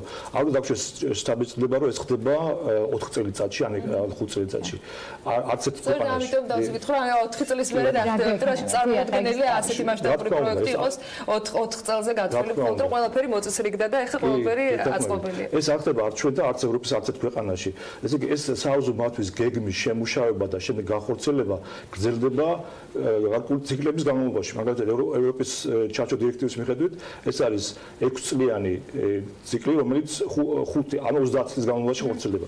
არის რაღაც დასახული ამოცანა დაუშვათ ევროპის რომელიღაც ქვეყანაში, რომ ყველა წყლის ობიექტი რაღაც პერიოდში უნდა მივიდეს იმ დონემდე, რომ აქ ეკოსისტემები, საყოფაცხოვრებო პირობები და ასე შემდეგ ყველაფერი ეს რისკები მოისმება და იქნება კარგი სტატუსის მქონე მატარებელი ობიექტი. ეს ხდება დროთა განმავლობაში. პირველ ეტაპზე ხდება ისეთი ღონისძიებების შესრულება, რომელიც შესაძლებელია იმ მომენტისათვის, მაგალითად საქართველოში, როცა მივიღებთ ამ გეგმას ჩვენ, როცა ქვეყანა მიიღებს, თავდაპირველად რა თქმა უნდა ეს არ იქნება რაღაც დიდი ინვესტიციებთან დაკავშირებული, თავდაპირველად იქნება ესეთი ღონისძიებები, მაგალითად როგორც არის მონიტორინგის გაუმჯობესება, უფრო რა ქვია, კვალიფიცირებული კადრების შერჩევა, ქსელის გაუმჯობესება, მათ შორის ამ კვალიფიცირებული კადრების მისაღებად. რა თქმა უნდა და სწორედ ამაშიც ეხმარება ეს პროექტი, ჩვენი პროექტი საქართველოს თქვენ ახსენეთ რამდენი რა ინვესტიცია არის დაახლოებით და უნდა გითხრათ ეს 6 ქვეყანაში რა თქმა უნდა თანაბრად ნაწილდება და დაახლოებით პირდაპირ ინვესტიცია საქართველოს არის 1 მილიონი ევრომდე. ამ 4 წლის განმავლობაში ჯაფრა, ხო? ეს 1 მილიონი ევრო მოიცავს ტექნიკურ დახმარებასაც, ანუ ხელსაწყოების შეძენას ჩვენი გარემოს ეროვნული ლაბორატორიებისთვის, გადამზადებას, ტრენინგებს და აი ასეთი გეგმების მომზადებას სხვადასხვა კვლევებს. სახელმწიფოს მომზადებას იმისათვის, რომ ეს პროექტი და ის ვალდებულება და ის საჭიროება, რომელიც დღეს დგას, იყოს შესრულებული. წარმატებას გისურვებთ.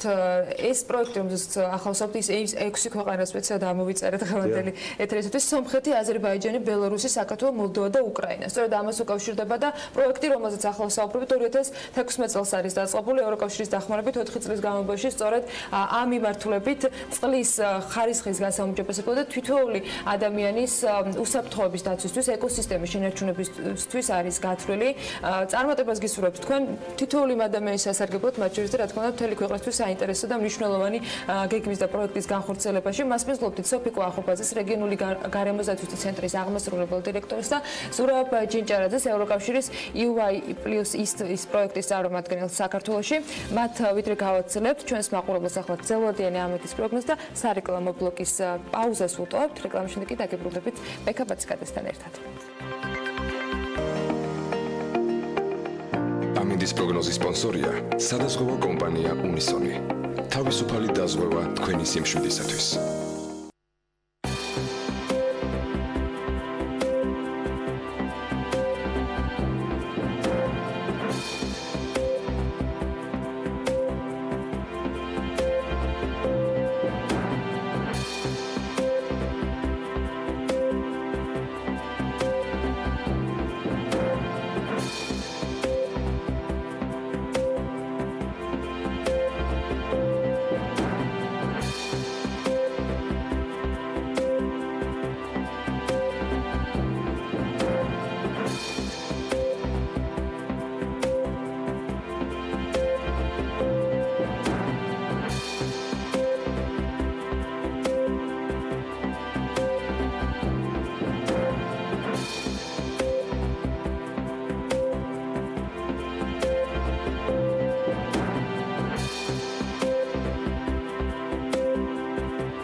ამინდის პროგნოზის სპონსორია სადაზღვევო კომპანია უნისონი.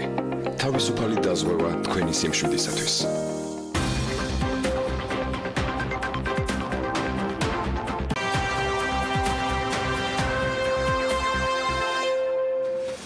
რეკლამის შემდეგ საქმე ენდილა ბექა ბაციკაძესთან ერთად უნდა გავაგრძელოთ. გასულ კვირაში ტოკიოში სამთავრობო დელეგაციასთან ერთად საქართველოს პარლამენტის იაპონიასთან მეგობრობის ჯგუფის წევრებიც იმყოფებოდნენ. ქართული დელეგაციის წევრებმა რამდენიმე დღის განმავლობაში გამოფენაზე და არაერთ შეხვედრაში მიიღეს მონაწილეობას. ფორუმის მონაწილე 150 კომპანიას შორის ქართული 30-მდე კომპანია იყო წარმოდგენილი. ბევრი საინტერესო ამბავი წაიკითხეს და მოისმინეს BMG-ის მკითხველებმა ამ თემაზე, მაგრამ დღეს კიდევ უფრო ცოტა მეც მოგიყვებით. მშვიდობის, დარწმუნებული ვარ საქმის კურსში ხართ ყველა იმ თემასთან დაკავშირებით, რომელიც იაპონურ მხარესთან ინვესტიციების თუ ექსპორტის ზრდის მიმართულებით საქართველოს მთავრობის მხრიდან პარტნიორებისთვის შეთავაზებული იყო და თავისთავად ჩვენ წვდომა ჰქონდა. დღეს ჩვენ ცოტა კიდევ უფრო მეტის გაგება შევეცდებით, სწორედ საქართველოს პარლამენტის იაპონიასთან მეგობრობის ჯგუფის წევრები გვერდება სტუდიაში. დავით ზონღულაშვილი და გიელა სამხარაული არიან ჩვენთან ერთად ილამშტობის მოგესალმებით. გაგება ჩვენთან მოგზაურობისთვის. ღვინოზე დავიწყოთ, ხო? ღვინოზე დავიწყოთ, თავის იმიტომ რომ იყო გამოფენა და თემატურადაც მე მგონი საინტერესო უნდა იყოს ჩვენი ორივე სტუმრისათვის. შეხვედრებზე ბევრი წავიკითხეთ, ქონდა შესაძლებლობა რომ აწარმოეს საქართველოს ხელმძღვანელიც ჩაგვთოდა პირდაპირ ეთერში და მოეყოლა ყველა იმ შეხვედრაზე წენდებაზე, რომელიც ქართული მხრიდან იყო იაპონიაში გაჟღერებული და ასევე მიღებული პარტნიორი ქვეყნის წარმომადგენლების მხრიდან. მაგრამ მაინც რა სიახლეებით დაგვიბრუნდით, რა შეთავაზებები არსებობს და რა პოტენციალს ხედავთ იაპონიაში ქართული პროდუქციის გატანის, მათ შორის ღვინის განსაკუთრებით, იმიტომ რომ იყო გამოფენა, რომელსაც 150-ზე მეტი კომპანიის წარმომადგენელი ესწრებოდა. მოგესალმებით. დარწმუნებული ვარ, ძალიან კარგი დღე გვექნება, იმიტომ რომ დილიდან გურჯაანეს და თელაველს რომ მოიწევ სტუდიაში და ვაზზე და ღვინოზე გაესაუბრები, სხვანაირად არ შეიძლება იყოს. მაგრამ უნდა აღვნიშნოთ, რომ გურჯაანელები უმრავლესობაში ვართ ხა მაგით. დღეს დამჩაგრით. მე თელაველი ვარ, დღეს და 2-2-ზე ვართ ესე. კარგი, როგორი სოლიდარობა. ეხლა რაც შეეხება უშუალოდ ამ ღონისძიებას, ამას გარკვეული პრეისტორია აქვს. 2013 წლიდან დაიწყო ეს პროექტი, როდესაც ჩვენმა ხელისუფლებამ შეუკვეთა სხვადასხვა სამეცნიერო წრეებს, კვლევა ქართული ვაზის, ღვინის და ჩვენი კულტურის შესახებ. ჩვენ ქართველები ყოველთვის საუბრობდით, რომ ღვინის სამშობლო, მაგრამ ამას ჭირდებოდა საერთაშორისო აღიარება და მეცნიერულ დონეზე დამტკიცება. 4 წელი დასჭირდა ამ სამუშაოებს და უკვე 2017 წლის ბოლოს ფაქტობრივად სოფლიომ გვაღიარა როგორც 8000 წლოვანი ისტორიის და კულტურის მქონე მეღვინეობა, მევენახეობის მიმართულებით ქვეყანა და როგორც ღვინის სამშობლო. პირველი ასეთი ღონისძიება გაიმართა ბორდოში, როდესაც ფრანგებმა გახსნეს ღვინის ცივილიზაციის ცენტრი. ჩვენ ვიყავით მასპინძლები და გვერგო პატივი, რომ ეს საგამოფენო სივრცე სწორედ ქართული პავილიონით გახსნილიყო. და როგორც თქვენ ციცით და ჩვენ მომაყურებელმაც, რომ ამ ღონისძიებას ძალიან დიდი გამოხმაურება მოყვა, ძალიან პოპულარული გახდა და უკვე ღვინის ეროვნული სააგენტოს მეშვეობით, ჩვენი გარემოს დაცვის და სოფლის მეურნეობის სამინისტროს მეშვეობით, მთავრობის მეშვეობით დაიგეგმა ანალოგიური გამოფენების და ღონისძიებების მოწყობა სხვადასხვა ქვეყნებში. კვლევების შედეგად შერჩეულია რამოდენიმე ფოკუს ქვეყანა, ეს არის სამხრეთ-აღმოსავლეთი აზია, ევროკავშირში უპირველეს ყოვლისა არის პოლონეთი, ასევე დიდი ბრიტანეთი, ერთიანებული სამეფო, ამერიკის შეერთებული შტატები და შემუშავდა გარკვეული გეგმა, ეს ტოკიოს გამოფენა სწორედ ამ გეგმის ნაწილია, ბორდოს შემდეგ უკვე გამოფენა ჩატარდა და გაიხსნა ტოკიოში, შემდეგი იქნება ამერიკის შეერთებული შტატები, სამხრეთ კორეა, ჩინეთი და ასე შემდეგ და ჩვენ მოვიცავთ სხვადასხვა ქვეყნებს. რეალურად ტოკიოში გამოფენა არ იყო მხოლოდ იაპონიისათვის საინტერესო და არც გათვლა არ ყოფილა, რომ მხოლოდ იაპონელი მომხმარებელი ყოფილიყო უფრო მეტად ინფორმირებული ქართული ღვინის შესახებ, მაგრამ მაინც ადგილობრივი ბიზნესებიდან ქართული ღვინო განსხვავებულია ტრადიციულ აღიარებულ ღვინოებთან შედარებით, როგორც არის ფრანგული, ან იტალიური, ან ინგლისური ღვინოები, რომელიც დღეს ბაზარზე მსოფლიოში ლიდერებად არიან წარმოდგენები. ქართული ღვინის მიმართ ინტერესი და ცნობადობა რამდენად არსებობს და რამდენად შეგვიძლია ვთქვათ, რომ აი ასეთი გამოფენებით შეიძლება რომ მომხმარებელი გაუჩნდეს, არა ინდივიდუალური, არამედ კომპანიები დაინტერესდნენ და მათ გადაწყვეტონ, რომ კონდეთ რაღაც კავშირები და მეტი ვთქვათ ბრენდი წარადგინონ საქართველოსთან. მოგესალმებით. პირველ რიგში ძალიან მნიშვნელოვანია, რომ ქართული ღვინის ექსპორტი ყოველწლიურად იზრდება. შარშან 2018 წელს 100 მილიონ მოც გადააჭარბა ექსპორტმა, თუმცა ტრადიციულ ბაზრებზე, რუსეთის ბაზარზე დამოკიდებულება საკმაოდ მაღალია, 60%-ამდე არის, რაც ესეთი არაპროგნოზირებად ბაზარზე დამოკიდებულება საკმაოდ რისკების შემცველი არის. ამიტომ სოფლის მეურნეობის სამინისტრო ღვინის სააგენტოს უეძებს ახალ ბაზრებზე შესვლას და განსაკუთრებით ისეთ საინტერესო ბაზრებზე, როგორც არის იაპონიის ბაზარი. ეს ღვინის გამოფენა ძალიან მნიშვნელოვანია იმ კუთხითაც, რომ ერთმანეთს დაემთხვა ორი ღონისძიება, ეს არის საქართველოს-იაპონიის ბიზნეს ფორუმი და აგრეთვე ღვინის გამოფენა. იაპონელებში ძალიან დიდი ინტერესი იწვევს ის, რომ ჩვენ ვართ ღვინის სამშობლო 8000 წლიანი ტრადიციით, რაც თვითონ იაპონიას შინაარსით არის ტრადიციებისა და თანამედროვეობის საოცარი სინთეზი და აქედან გამომდინარეობს გამოსი ტიპის საფუძველი მსგავსი ტიპის ფუნდამენტი, როცა აქ ნებისმიერ საკითხს ისინი განსაკუთრებული ყურადღებით და ვადების სევდებით ეპყრობიან ამ ყველაფერს. თვითონ ბაზარი 120 მილიონიანი ბაზარია, რაც საკმაოდ მნიშვნელოვანია და ღვინო მათი ტრადიციის ნაწილი არის, იმიტომ რომ დაახლოებით 15 საუკუნე არის, რაც ღვინოს აყენებენ და ერთ-ერთი ლეგენდით, რომელიც კვლევაც მიმდინარეობს, იქაური ვაზის ჯიში არის საქართველოსთან წაღებული, რასაც თვითონაც აღნიშნეს საუბრებში ეს ლეგენდა, თუმცა ეს არის კვლევის შედეგი, რომელიც მიმდინარეობს და უკვე შესაბამისად კვლევის შედეგები გვეტყვის ამაზე პასუხს. თუმცა დამოკიდებულება და განწყობა ქართული ღვინის მიმართ, ქვევრის ღვინის მიმართ ძალიან დიდი არის.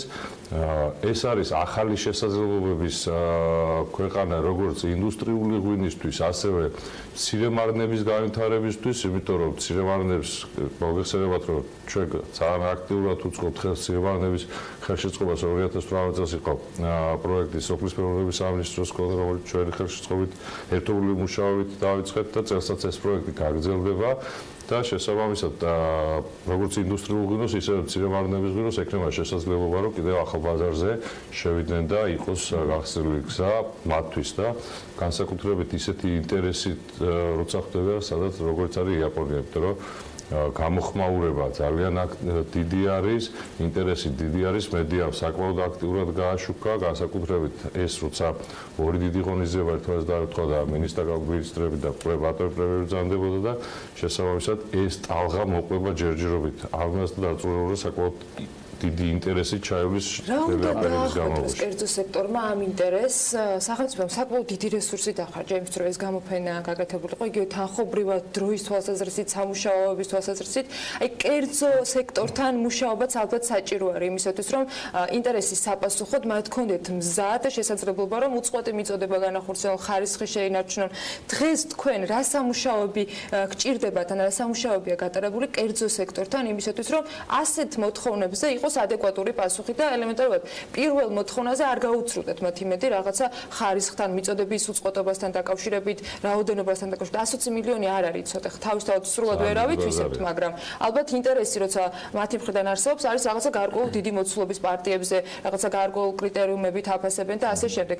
რა ხდება კერძო სექტორთან ურთიერთობაში უკვე საქართველოში, მაშინდე რაც იქიდან დაბრუნდით, რა სამუშაოები გაქვთ ჩასატარებული? თან შედარებით ტრადიციული ქვეყანა ღვინის მიმართულებით ვიდრე თქვა ჩინეთი, რომელიც ახალი ბაზარი იქ ყალიბდება, იქ ჩამოყალიბებული კულტურა, ანუ იქ უფრო რთული იქნება ალბათ იაპონიაში პოზიციონირება კომპანიებისთვის. კი, მიუხედავად ჩვენ ვახსენეთ, რომ 8000 წლოვანი ისტორია გვაქვს, მაგრამ მიუხედავად ამისა, მე ვფიქრობ, რომ ამ დარგში სადღაც დამწყებ დონეზე ვართ, ვინაიდან საბჭოთა კავშირის დროს სულ სხვა ეკონომიკა მოქმედებდა, შესაბამისად ჩვენი პროდუქტები არ იყო გათვლილი სოფლიო ბაზარზე შესასვლელად და კონკურენციის გასაწევად, ჩვენ გვქონდა რაღაც ჩაკეტილი შიდა ბაზარი.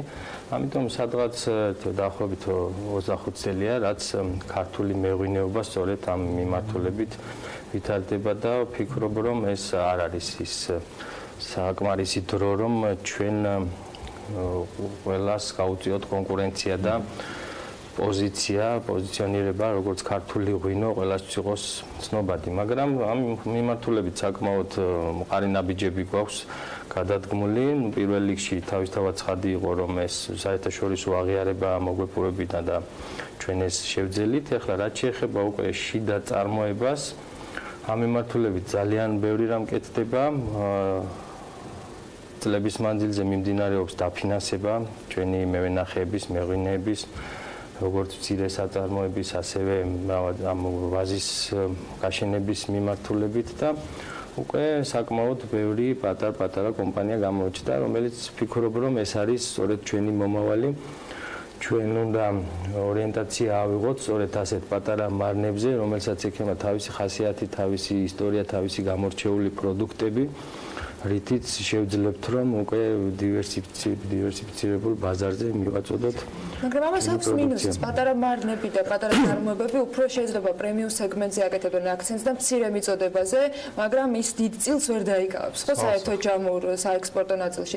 აი აქ რა შეგვიძლია ვთქვათ, რომ არის მეორე მხრივ გადაზღვა იმის, რომ ჩვენ გქონდეს სტაბილურად ვიცოდეთ, რომ ეს ბაზარი, თუნდაც იაპონიის ბაზარი ითხოვს ამდენს და ვიცით, რომ ჩვენი ეკონომიკის ბიუჯეტის დაგეგმვის, რომ ეს შემოსავალი შეიძლება ამაზე გავთვალოთ, იგივე როცა გარემოსდაცვის და სოფლის მეურნეობის სამინისტროს შესაბამისი დეპარტამენტი ღვინის ეროვნული სააგენტო თანხას თulis მარკეტინგულ ვთქვათ კამპანიაზე, რომელიც ყოველწლიურად მზარდია და ყოველწლიურად განსხვავებულ ვთქვათ მიმართულებებს ირჩევს, რომ აი ამისთვის გჭირდება ეს გავაკეთოთ. აი რა შეიძლება დღეს გაკეთდეს სამუშაოების მხრივ, სწორედ ამ მიწოდების უწყვეტობის ნაწილში და დიდი კომპანიების ასახალისებლად თქვენც აღნიშნეთ, რომ უმეტესობა მაინც მერე ირჩევს რუსეთის ბაზარს, რომელიც აძლევს შესაძლებლობას უფრო მარტივად დიდი მოცულობის ვთქვათ პარტიები გაიგოს. ირჩევს უფრო ნაკლებად, უფრო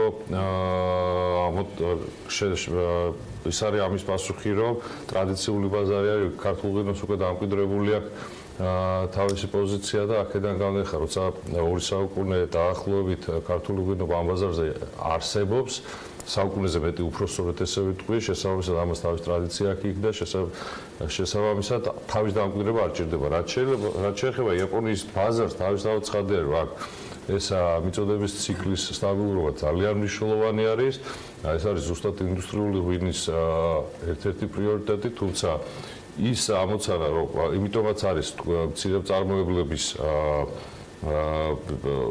მნიშვნელობა განსაკუთრებული, რომ მცირე წარმოებლები არიან შეზღუდული რაოდენობაში, თუმცა ხარისხობრივად და ფასის კუთხით და გემოვნების კუთხით თავისთავად ცხადია განსხვავებული იქნება ეს შორეულ მიწოდება მოთხოვნის ნაწილი არის შესაბამისად ეს ბუტიკ ვაინის კონცეფციაც ეგ არის საბოლოო ჯამში რომ მცირე მარნები უფრო ამიმართულებით ვიდიან ინდუსტრიული მარკეტები უფრო მასიურ ქსელებში შედიან ღირებულება შექმნა თქო პრემიუმ სეგმენტში იყვნენ სტაბილურად მცირე მიმწოდებლები იყვნენ მაგრამ სტაბილურად ამით პრინციპში იაპონიასაც ვთქვათ პრინციპში იაპონია არის პირველ რიგში ხარისხის ქვეყანა პირველი განცდა რაც არის ამ ქვეყანაში როცა ამ ქვეყანასთან გაქვს შეხება ეს არის შესაბამისად ხარისხის კუთხით საქართველოს ღვინოსთან დაკავშირებით, ექსპორტთან დაკავშირებით სტანდარტი რაც შემუშავებული აქვს და რა ფილტრიც უნდა გაიაროს სოფლიოში ერთ-ერთი ყველაზე მაღალი ფილტრი არის ესე ვიტყოდი აქედან გამომდინარე ხარისხის უზრუნველყოფას ეს ფილტრი აკეთებს იქ უკვე რაოდენობის ნაწილში თავისთავად ცხადია ინდუსტრიულ ღვინოს ავსებს უკვე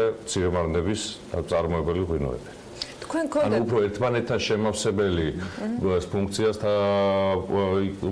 ფუნქცია აქვს მცირემარნებს და ინდუსტრიულ ღვინოს ვიდრე ერთმანეთის კონკურენტი ამ შემთხვევაში. თქვენ გქონდათ თქვენს იაპონელ კოლეგებთან მეგობრობის ჯგუფის წევრებთან შეხვედრა ღვინის გარდა რა საინტერესო თემები შეგვიძლია თქვათ შეგიძლიათ გაგვიზიაროთ რა აინტერესებს იაპონიას საქართველოს და საქართველოს იაპონიაში ექსპორტ იმპორტის თქვათ ამ სავაჭრო ურთიერთობების გაზრდისათვის გაუმჯობესებისათვის და ასე შემდეგ. ჩვენ ეს ვიზიტი რამოდენიმე მიმართულებით გამოვიყენეთ სანამ ოფიციალურად გაიხსნებოდა გამოფენა ვიყავით ქალაქ კოშუში რომელიც ითვლება რომ ეს არის იაპონიის ღვინის დედაქალაქი ასე ვთქვათ ჭალებში სწორედ ამ რეგიონშია ყველაზე მეტად განვითარებული კაული მეღვინეობა კი შევხვდით კოშუს მერს და გადავწყვიტეთ რომ უნდა დავამეგობროთ თელავი და კოშუ ერთმანეთს მოვიწვიეთ ქალაქის მერი საქართველოში ასევე შევხვდით მეღვინეთა ასოციაციას იაპონიის მათი მხრიდან არის ძალიან დიდი დაინტერესება ჩვენთან ურთიერთობის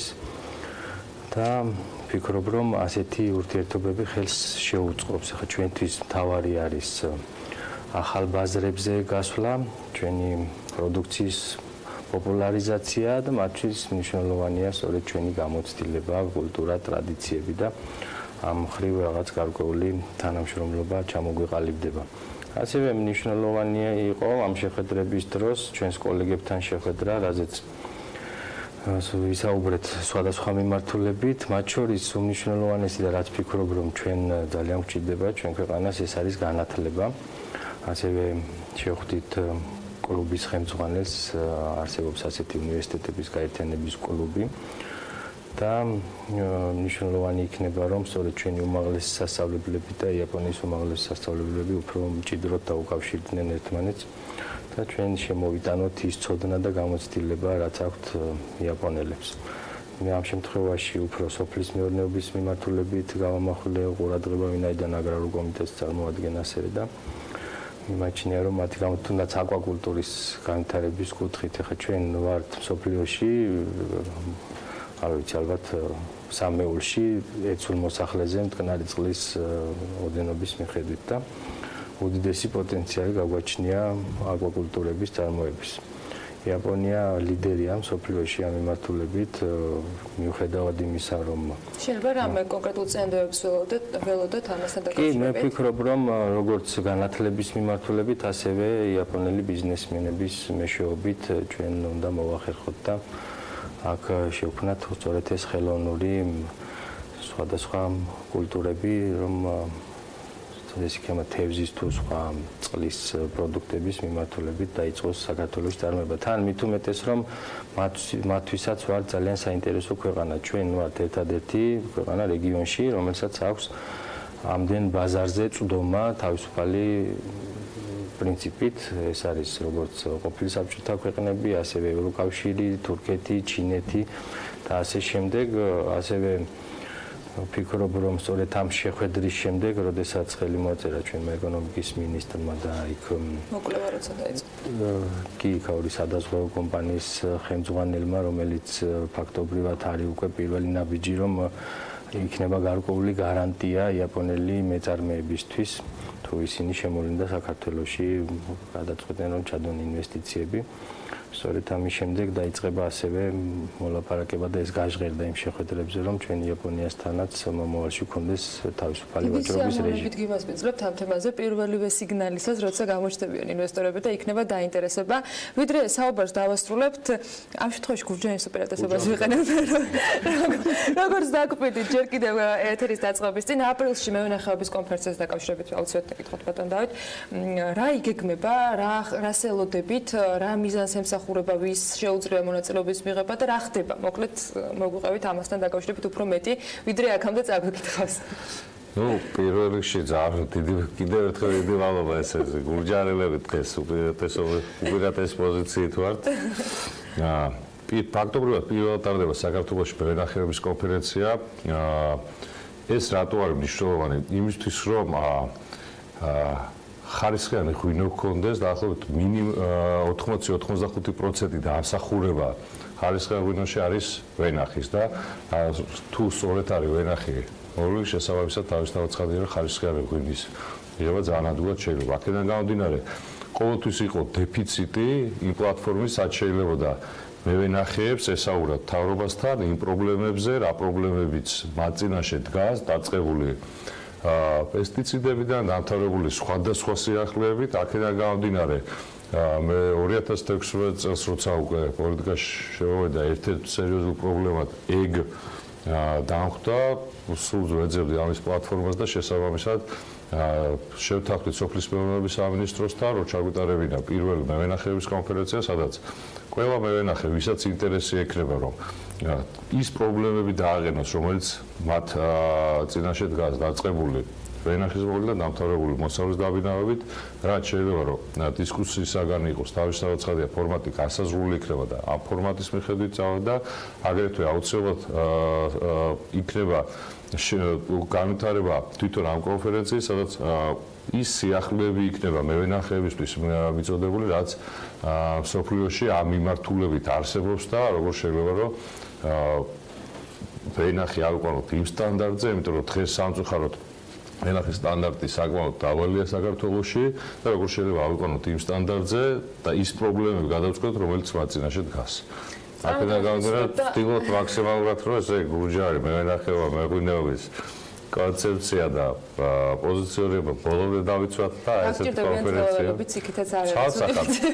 არა, ცალსახად პირიქით ეს არ არის ჩაკეტილი რომ მარტო გურჯაანი თავისთავად ცხადია ყველა მეღვინეობა მევენახეობის მუნიციპალიტეტი, ვისაც ამ მიმართულებით ინტერესი ექნება რომ მიიღოს მონაწილეობა, თავისთავად ცხადია პირიქით, რაც უფრო მასშტაბური იქნება და ბევრი პრობლემა წამოვა, რომელიც დგას რეალურად, იმიტომ რომ ეს პრობლემები გადაწყვეტია, მით უფრო საინტერესო იქნება კონფერენცია. წარმატებას გისურვებთ მათ შორის ამ კონფერენციაზე, თელოველებთან ერთად, რა თქმა უნდა, ყველა იმ მეღვინესთან ერთად, რომელიც დაინტერესებულია ამ თემით და რა თქმა უნდა, ჩვენ უახლოეს მომავალში გავაახლებთ ინფორმაციას. აჭარ მევენახეებით მე მგონი ერთად გოჩაინებიძე იყო. სადაც დღეს ბატონ გოჩას ვერ მოსპინძლებთ, თორე არ დაგვიბლოკია არანაირად რა ჭირესხდება. არა, საერთოდ ხო, ერთად უნდა წამოსულიყავით და რაღაცა გარკვეული მიზეზების გამო დღეს ვერ მოხერხდა, თუმცა იაპონიაში საინტერესოა რომ პარლამენტიდან ვიყავით ის მუნიციპალიტეტები დასული, სადაც მეღვინეობა მევენახეობა განსაკუთრებულია და შესაბამისად თელავის გურჯაანის რაჭა-ფთლია ორივე მუნიციპალიტეტი, იმიტომ რომ ორივე განსაკუთრებული ცაგერიც წარმოადგენს გოჩაინოფიძე და აქედან გამომდინარე მევენახეობის მეღვინეობის კუთხით ჩვენი გზავნილი ჩავიტანეთ. კარგია, რეაგირებასაც ველოდებით უახლოეს მომავალში და დიდი სიამოვნებით, რა თქმა უნდა, საქმიან მაყურებელს გავუზიარებთ ყველა ამ ინფორმაციას. აპრილში დაგეგმილ ღონისძიებებზეც იმედი გვაქვს, რომ გვექნება შესაძლებლობა ვისაუბროთ კიდევ უფრო დეტალურად და შედეგებით შევაჯამოთ ამ სტუდიაში. დავით სომულაშვილს და აგელა სამხარაულ საკანონმდებლო ორგანოს წარმომადგენლებს მასპინძლობდით საქმიანი დილის ეთერში და ვიდრე რეკლამაზე გავალთ, კიდევ ერთი თემა გვაქვს ჩვენი მაყურებლისთვის. კი ბატონო, საქართველოს საერთაშორისო ენერგეტიკულმა კორპორაციამ კიდევ ერთი წარმატებული თანამშრომელი გამოავლინა. სალომე ჭეპაშვილი ამჯერად გარდაბანს ესტუმრა და თბო ელექტროსადგურის თანამშრომელზე სიუჟეტით მოამზადა. მოდით ერთად გავიგოთ, ვინ დაასახელა ამჯერად კორპორაციამთვის საუკეთესო თანამშრომლად.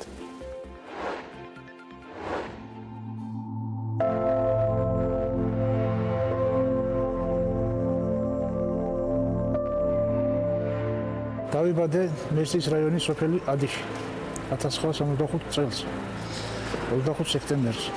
დაამთავრე ადიშის 8 წლიანი სკოლა.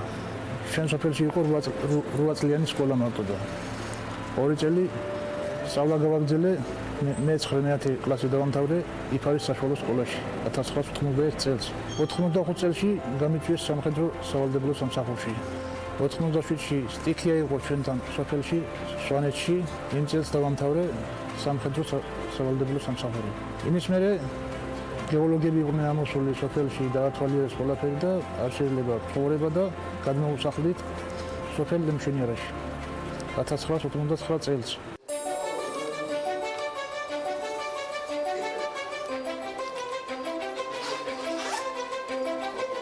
1993 წლის ივნისიდან დავიწყე მუშაობა კოლექტივ სადგურში, მუშაობ ვენკლად. ცოტა გამოცდილება მქონდა ახლა ვენკლობისა და თან კაი თანამშრომლები შემქმნიან. ჩემზე უფროსი მასწავლე ხალხი, მასწავლეს ყველაფერი, დამჯერი ვიყავი დღემდის და დამჯერივე. სხვა შენიშვნა რომ მომწეს, უნდა მივიღო ის შენიშვნა. 1997 წელში შევედი გპ-ში. დავამთავრე დაუსრულებელი ფაკულტეტი. ელექტროსადგურები 2003 წელში ავიღე დიპლომი. იმის მერეც მუშაობ ზეინგლად.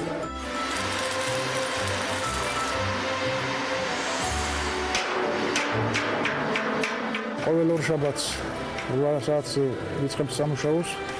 12-დან 1 საათამდე გვაქვს შესვენება, საწმელი როჭამო. აგერ სასადილო გამგრძნეს შიგნით ფუფები გვაქვს, ფასად გვაჭმევენ. 4 საათზე ვამთავრებ სამუშაოს. ზოგიერთ სამუშაო რთულია, ზოგიერთი არ არის რთული. მიჩვევა იცის ყველაფერმა. თავიდან გამიძნელდა, მაგრამ ეხლა ვიცი რომ რა საქმეს როგორ მიუდგე. რა თქმა უნდა, ბრიგადის წევრებთან ერთად.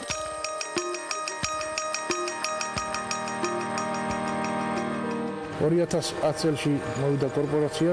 მადლობა ამ კორპორაციის მოსვლას, ხელფასები ყველაფერი თავის დროზე დაიწყო დაირიგება ყველაფერი ხელისუფლება შეიცვალა იმ დროს და ცოტა ამოისუნთქა ხალხმა.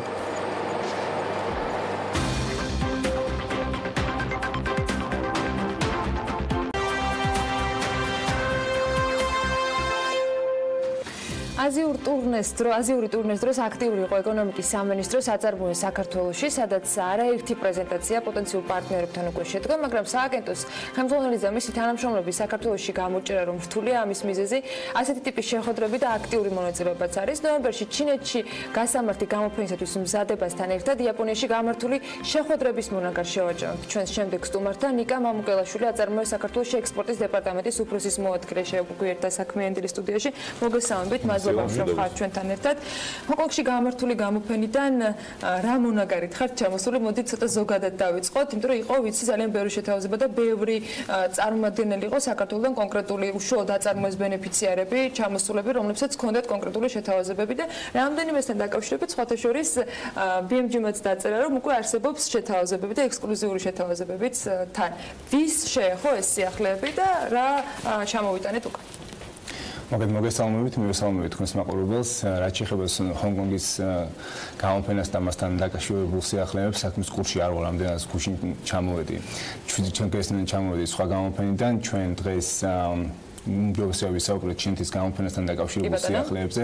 არც იქ იყო ნაკლები ამბავი. დიახ, უბრალოდ შემდეგ დამატებით ჩვენი სააგენტო სხვა თანამშრომელი მოგაწყვეტთ ამასთან დაკავშირებით ინფორმაციას. რაც შეეხება ჩინეთის საერთაშორისო იმპორტის გამოფენას, ჩვენ ვაანონსებთ, რომ სახელმწიფომ ამასთან დაკავშირებით დაიწყო მზადება და გამოფენა თავისი მნიშვნელობიდან და მასშტაბიდან გამომდინარე ძალიან დიდ მნიშვნელობას იძენს ძალიან ბევრი ქვეყნისთვის და ძალიან ბევრი სახელმწიფოსთვის და კომპანიისთვის. ნომერ 1 წლის საექსპორტო ღონისძიებად მიიჩნევა. ჩვენ ორ ძალიან მიმზიდულ პაკეტს ვთავაზობთ მონაწილე კომპანიებს, ეს არის $2,500 პაკეტი და $3,500 პაკეტი. მათ შეიძლება ერთ-ერთი კომპანიებს შეეძლებათ, რომ ერთ-ერთი ამ პაკეტიდან აირჩიონ და სხვაობა არის ჩარტერის კომპონენტში. ჩვენ უნდა აღვნიშნოთ, რომ ძალიან მაღალი ფასი უჯდება სახელმწიფოს თითო კომპანიის მონაწილეობა ჩინეთის საერთაშორისო გამოფენაში მონაწილეობასთან დაკავშირების 12 კვადრატულ მეტრზე თუ გავაკეთებთ უხეშ კალკულაციას, ეს არის დაახლოებით $9,200 ერთ კომპანიაზე, ხოლო ჩარტერის შემთხვევაში ეს არის $12,100. ამ თანხების 70%-ს დაახლოებით დააფინანსებს სახელმწიფო, ხოლო დარჩენილი თქვა $2,500 და $3,500 უკვე კომპანიებმა უნდა გადაიხადოს. ეს არის თანამონაწილეობა. და მესმის რომ ეს არჩევანზე იქნება დამოკიდებული, მაგრამ თანხობრივად დაახლოებით რა უჯდება თქვენ სააგენტოს China International Import-ზე მონაწილეობა, ექსპოზე მონაწილეობა, რომელიც ნოემბერში დაგეგმეთ და 5 დღიანი იქნება თუ სწორად მახსოვს. დიახ, ჯამურ თანხას მოგეკითხებით, ხო? სავარაუდოდ გამოყოფილი სავარაუდოდ. კი ბატონო, ჩვენ გვაქვს წინა წლის გამოცდილება და წინა წლის გამოცდილებიდან გამომდინარე, სავარაუდო საშუალო ხარჯი ეს არის $600,000, რაც სახელმწიფოს უჯდება და ამის თანადაფინანსებას რა თქმა უნდა ჩვენ ვახდენთ. კომპანიებს ძალიან მცირე თანხა უჯდებათ ამ დიდ ღონისძიებაში. გამომდინარე იქიდან რომ თქვათ პირველად არ ვართ ხო ამ ღონისძიებაზე, არ წავიდებით 2019 წელს იყო თქვათ შარშანას გარკვეული თანხა დაიხარჯა. რა შედეგები იყო აი ამ წლის განმავლობაში თუ მოახერხეს კომპანიებმა ვინც იქ იყო წარმოდგენილი კონკრეტული კონტრაქტების გაფორმება, პროდუქციის გატანა და შემდეგ კონკრეტული შედეგები თუ ჩამოვიდნენ ისინი. კი ბატონო, ჩვენ მეორეჯერ ვიღებთ ამ გამოფენაში მონაწილეობას. შარშან პირველად ჩატარდა და ძალიან დიდი დელეგაცია, მათ შორის რეკორდული მაჩვენებლით 52 კომპანია იყო, იღებდა მონაწილეობას. ძალიან ბევრ მათგანს აქვს კონკრეტული შედეგები. ჩვენ პირველადი შეთანხმებით ჰქონდა $20 მილიონი, ასე ვთქვათ, წინასწარი შეთანხმება ქართული პროდუქციის ექსპორტთან დაკავშირებით. ეს ავტომატურად არ ნიშნავს, რომ ამავე ოდენობის ექსპორტი განხორციელდება მოკლევადიან პერიოდში. რა თქმა უნდა, მოლაპარაკებები მიმდინარეობს და არ იქნება მართებული თუ მე ვთქვათ კონკრეტულ კომპანიას დავასახელებ რომელიმე კონტრაქტთან მიმართებაში, თუმცა ჩვენ ჩავატარეთ კვლევა, გვაქვს კონფიდენციალური ინფორმაცია, ასევე კომპანიები გვიკავშირდებიან ჩვენ დღითი დღე და გვეუბნებიან, რომ ძალიან მსხვილ კონტრაქტს მოეწოვა ხელი და უკვე დაიწყო ჩინეთში ექსპორტი. აი მაგალითად ეფექტიანობა არ დგას ეჭქვეშ თქვათ ასეთ გამოფენებში მონაწილეობის, ხო? ეფექტიანობა არ დგას ეჭქვეშ თან განსაკუთრებით იმ ბაზარზე, როგორიც არის ჩინეთის ბაზარი, იმიტომ რომ ჩინეთის ბაზარი არის ძალიან დიდი და ღია ძალიან ბევრი ქვეყნისთვის და მით უმეტეს საქართველოსთვის, იმიტომ რომ ჩვენ ჩინეთთან გვაქვს თავისუფალი ვაჭრობის შეთანხმება, გვაქვს ანუ იმპორტის გადასახედიდან გათავისუფლებულები ვართ. ბაზარი არის ძალიან დიდი, ღვინო არის ჩვენი სავიზიტო ბარათი და ღვინოსთან ერთად ძალიან ბევრი სხვა პროდუქტი შეიძლება გავიდეს ჩინეთის ბაზარზე. მაგალითად, თქვენ სტატისტიკურ მონაცემებს შეგიძლიათ გადახედოთ და ნახოთ, რომ სხვა ალკოჰოლური პროდუქტი გარდა ღვინისა, როგორც არის მაგალითად ჭაჭა, $184,000 ოდენობით გავიდა. ამასთან ერთად ჩვენს წინა იმპორტის გამოფენაზე იყო ისეთი კომპანიები და ისეთი პროდუქციის წარმომადგენლები, როგორც არის მაგალითად კონიაკი და ქართული ვისკი, რომელთაც ასევე აქვს პოტენციალი, მათ იქვე ძალიან დიდი დაინტერესება ნახეს და ადგილობრივადაც გაყიდეს. სხვა პროდუქცია, ასევე პოტენციალი აქვს ხილსა და ბოსტნეულის ნატურალურ წვენებს, მინერალურ წყალს. ანუ ყველა ტიპის თქვათ წარმოებელს ყველა შეუძლია ამ ექსპერტში მონაწილეობა. შარშანდელი გამოცდილებიდან გამომდინარე, რაიმე შეზღუდვები ალბათ წელს არ იქნება, ხო? შარშანდელი ვინც დარეგისტრირდება ყველა წარმოება. კი ბატონო, ერთადერთი რაც უნდა აღვნიშნოთ და რაშიც ჯერჯერობით ჩინური მხარისგან არ გვაქვს აღიარება არის ყველთან მიმართებით, რძის პროდუქტებთან დაკავშირებით ჩვენმა ყველმა ძალიან დიდი დაინტერესება მიიღო. 17 სახეობის ყველი იყო წარმოდგენილი ჩინეთის საერთაშორისო გამოფენაზე. კონკრეტულმა კომპანიამ ძალიან დიდი პარტნიორი ნახა, რომელიც დაინტერესებული არის ქართული ყველის იმპორტით, თუმცა ჯერჯერობით არ არის ჩინური მხარის მიერ აღიარებული ჩვენი რძის პროდუქტები. ამასთან დაკავშირებით მიმდინარეობს მოლაპარაკებები სამინისტროებს შორის და სახელმწიფოებს შორის და რაღაც ეტაპობრივად უნდა გადავიდეთ. ხარისხთან დაკავშირებით და აღიარებასთან დაკავშირებით და თუ ჩვენ რაღაც მოკლევადიან პერსპექტივაში მივახცევთ ამ შეთანხმებას იმ კომპანიებისთვის, რომლებიც თქვათ ყველსაწარმოებენ, მათთვისაც ღია იქნება ეს გამოფენა. რომელი კიდევ საინტერესო ბაზრები ბევრია, თქვათ იგივე ევროკავშირის მიმართულებით, მაგრამ რა ტიპის გამოფენებში შეიძლება გეგმათ მონაწილეობის მიღება 2019 წელს, თქვათ ექსპორტის მაჩვენებელზე რომ ვისაუბროთ, ზრდა ჰქონდა პირველი 2 წლის განმავლობაში, მაგრამ ყველაზე მძიმე რაც იყო ის, რომ ევროკავშირის კუთხით შემცირებულია ექსპორტი, კლება იყო საკმაოდ 10%-იანი საერთო ფართო ჭრილში ხა წლიურად ვერ იმიჯერებთ 20 მონაცემებით, მაგრამ მაინც აყურადღებო ის 20 მონაცემები, კიდევ რა გამოფენები, რა ბაზრები იქნება შეთავაზებული ქართული კომპანიებისთვის, რომ მათ იქ ცნობადობა გაზარდო. ჩვენ სამოქმედო გეგმის შემუშავებისას აქცენტს ვაკეთებთ ისეთ ქვეყნებზე, რომელთანაც ჩვენ სავაჭრო თავისუფალი შეთანხმება გაგვაჩნია, მაგალითად ევროკავშირთან და ეხლა ხანს დაუბრუნდით ბრიტანეთიდან ძალიან დიდ მასშტაბურ საერთაშორისო გამოფენაზე მიმყოფებოდით, ასევე სამიზნე ბაზარი არის სპარსეთის ყურის ქვეყნები, იმიტომ რომ იქ მაგალითად ცოცხალი ცხოველების ექსპორტის ხორციელდება, მაგალითად სხვარი და ძროხა და ასე შემდეგ. ამავე ბაზარზე არის სხვადასხვა ისეთ პროდუქტებზე მოთხოვნა, როგორც არის მაგალითად ხილის და ბოსტნეულის ნატურალური წვენები, ასევე ამერიკა რა თქმა უნდა არის სამიზნე ბაზარი, კანადა და ასე შემდეგ. ანუ განსაკუთრებული აქცენტი მაინც კეთდება იმ ქვეყნებთან, რომელთანაც ჩვენ გვაქვს თავისუფალი სავაჭრო შეთანხმება. ამ შემთხვევაში სამიზნე არის მაინც ევროკავშირი და ჩინეთი.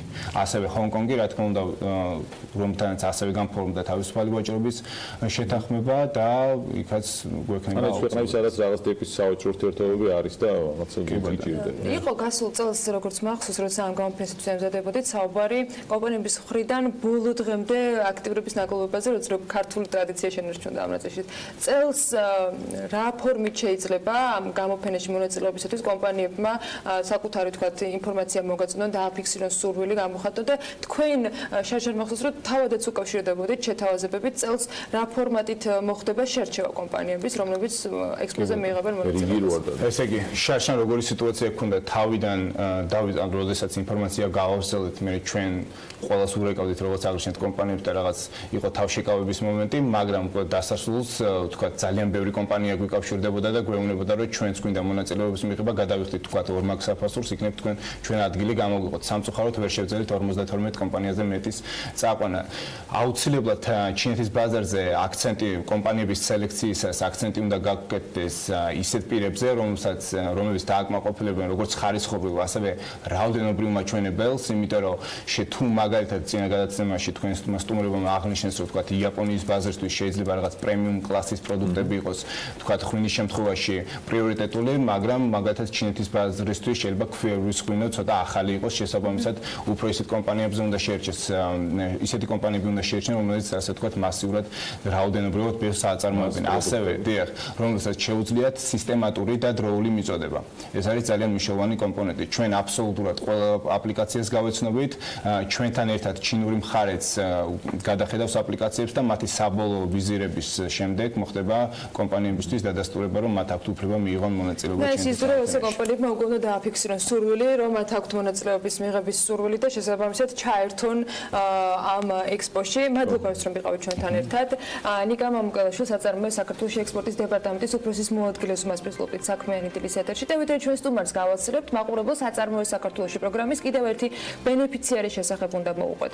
საქართველოში ესთეტიკური მედიცინის პროდუქტების პირველი საწარმო გაიხსნება. მსოფლიოში ცნობილი აპტოსის ძაფების გამომგონებელი ქართული კომპანია საწარმოს ორხევში აშენეს. აპტოსის ძაფები ქართული ინოვაციური გამოგონებაა, რომელიც 23 წლის წინ შეიქმნა, გერმანიაში იწარმოება და Made in Germany-ის სახელით ხვდება მსოფლიოს ბაზარზე. ეს დროებით ორხევში საწარმოს აშენების შემდეგ წარმოება უკვე საქართველოში გადმოვა და პროდუქტი საერთაშორისო ბაზარზე სამაყო წარწერით Made in Georgia იქნება წარმოდგენილი.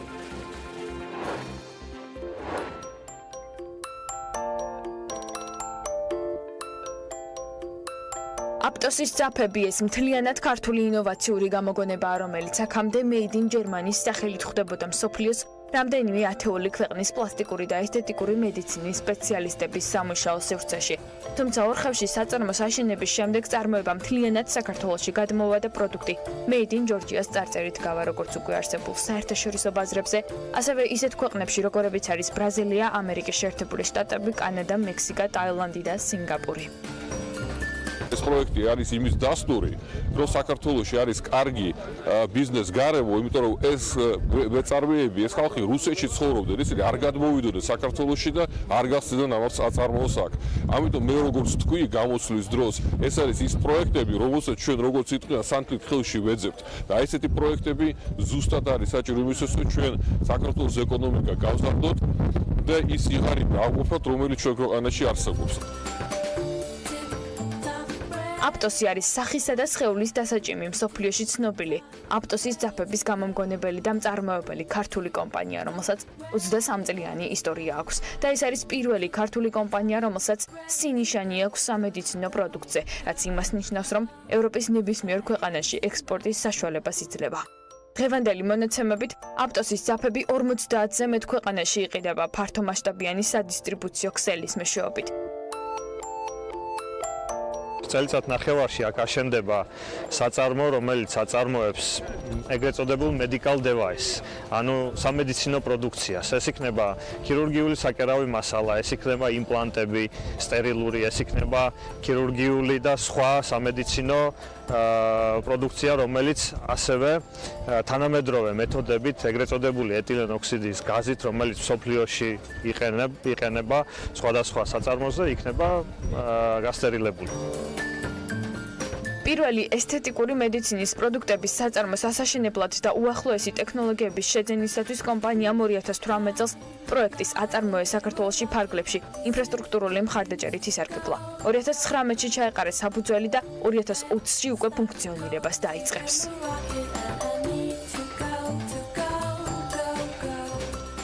ჩვენთვის ძალიან მნიშვნელოვანი არის, როდესაც ამ ტიპის მაღალტექნოლოგიური წარმოება მოხდება საქართველოში და უკვე საქართველოდან საქართველოში ქართული ნაწარმის ექსპორტირება მოხდება მთელი მსოფლიოს მასშტაბით. შესაბამისად, მხარია, რომ აი ეს ლობისტული ჩვენმა სააგენტოებსაც ჰქონდა ამ პროგრამაში.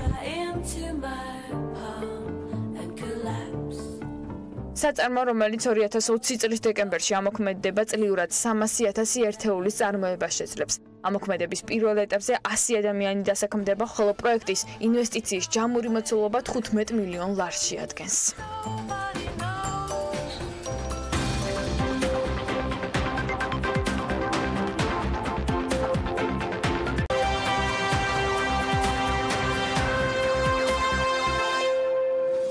გურის დღეების შეფასებისას პარასკევის დილის მნიშვნელოვანი უპირატესობის მიზეზი და არგუმენტი გვერდდება ახლა საქმიან ეთერში, ვიდრე ანალიტიკას ტრადიციულად საინტერესო გამოშვების დრო მოვა ტელეპირულზე.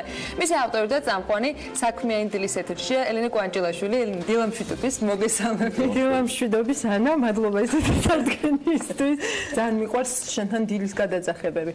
მოკლედ, დღეს რო ფიქრობდით, რაზე შეიძლება რომ ვილაპარაკოთ, გამახსენდა რა ხდება ევროკავშირთან და DST-თან მიმართებით ვაჭრობას ვაგრძელებთ წინას ორიდან საუბრს ასე გამოვიდა. ზუსტად ასე გამოვიდა. და ასევე გამახსენდა ის არგუმენტებიც, რაც გვესმის ხელისუფლების მხრიდან, რომ პრინციპში ჩვენ ვაჭრობთ მეზობლებთან და ამაში საგანგაშო არაფერიც არ არის. თუმცა ჩემი პასუხი მაქვს ამაზე. ხო, საგანგაშო არის თუ არ არის, ეს კიდე ცალკე თემა არის, მაგრამ რამდენად პრობლემური ან შეიძლება კომფორტის ზონის თქვათ გარანტორი იყოს, ამაზე შეგვიძლია ვილაპარაკოთ, მე მგონი და ამაზე რიცხვები უკეთესად ილაპარაკებენ. რა კომენტარზე გვაქვს საუბარი, ელენე, მოდი კარგად გავახსენოთ მაყურებელს, ვიდრე ჩვენს ანალიზს შევთავაზებთ. კი ბატონო, ანა, კონტექსტი არის ის ოფიციალური რიცხვები, რომლებიც საქსტატმა გამოაქვეყნა და რომელთა მიხედვითაც 2019 წლის იანვარ-თებერვალში საქართველოსთან ევროკავშირის ქვეყნებში 118 მილიონი ამერიკული დოლარის ექსპორტი განხორციელდა, რაც დაახლოებით 11%-ით ნაკლებია წინა წლის შესაბამის მაჩვენებელზე და ქვეყნის მთლიანი შიდა ექსპორტის დაახლოებით 23% შეადგენს. იმპორტის მოცულობა 304 მილიონ ამერიკულ დოლარს გადააჭერბა, 4.9%-ით ნაკლებია ეს მაჩვენებელი და მთლიანი იმპორტის დაახლოებით 25% შეადგინა. ეკონომიკის მინისტრმა გიორგი ქობულიამ თქვა, რომ DST-ს ქვეყნებში ექსპორტის ზრდა პრობლემად არ მიაჩნია, რადგან მასში შემავალი ქვეყნები ჩვენი სავაჭრო პარტნიორები არიან, რაც ლოგიკურია, მათ შორის გეოგრაფიული სიახლოვის და მეზობლობის გამო. თუმცა მთავარი კითხვა ალბათ მაინც ის არის, თუ საით უნდა ჰქონდეს საქართველოს გეზი. ამ კითხვას პასუხი რომ გავცეთ, რამდენიმე პარამეტრის მიხედვით შეგვიძლია შევადაროთ ერთმანეთს DST-ს და ევროკავშირის სივრცეები. პირველი, ეს არის ბაზრის ზომა.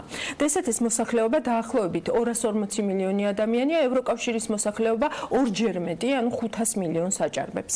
მეორე შეგვიძლია ავიღოთ მწყიდველუნარიანობა, ანუ შემოსავალი ერთ სულზე, აქ ცხადია შევადარებ PPP მონაცემებს ერთმანეთს იმისთვის, რომ ფასთაშორისი განსხვავებები გამოვრიცხოთ. DST-ის საშუალო მაჩვენებელი არის $8,000, ევროკავშირის საშუალო მაჩვენებელი არის $27,000. და მესამე, ამაში ანას დახმარება დამჭირდება. ანა, მოდი რამდენიმე კითხვას დაგისვამ და ვნახოთ, რომელი სივრცე უფრო მეტ კის დააგროვებს. ბექა, ამ ვიქტორინას ვირჩევენ, წინა შემოთავაზებთ რეკლამის დროს შემოთავაზეთ. ხო, სავარაუდოდ აქ დაგუგლოთ, არ დაგჭირდება. ანა მინდა კითხვა. ესე იგი, მე აქ მომზადებული მაქვს თქვენთვის კითხვები. დიახ. ესე იგი, ანა, შენთან მექნება პირველი კითხვა, სად უფრო მეტი არის ქვეყანა, სადაც მაღალი არის კანონის უზენაესობა და დემოკრატიის ხარისხი. DST უფრო კისაგროვებს. ნებისმიერი რეიტინგით ალბათ ევროკავშირის ქვეყნები იქნებიან ლიდერები. ერთი კი აქვს, ბექა ეთანხმება, ხო? შენთან შემდეგი კითხვა, სად არის უფრო მეტი ქვეყანა, რომელსაც საუკეთესო პოზიციები აქვს საერთაშორისო რეიტინგებში და ასევე საუკეთესო პრაქტიკის ქვეყნებად გვევლინება დანარჩენი მსოფლიოსთვის. რამდენი წაი მაქვს მსოფლიოს? ევროკავშირი ცხადია, ორი კი.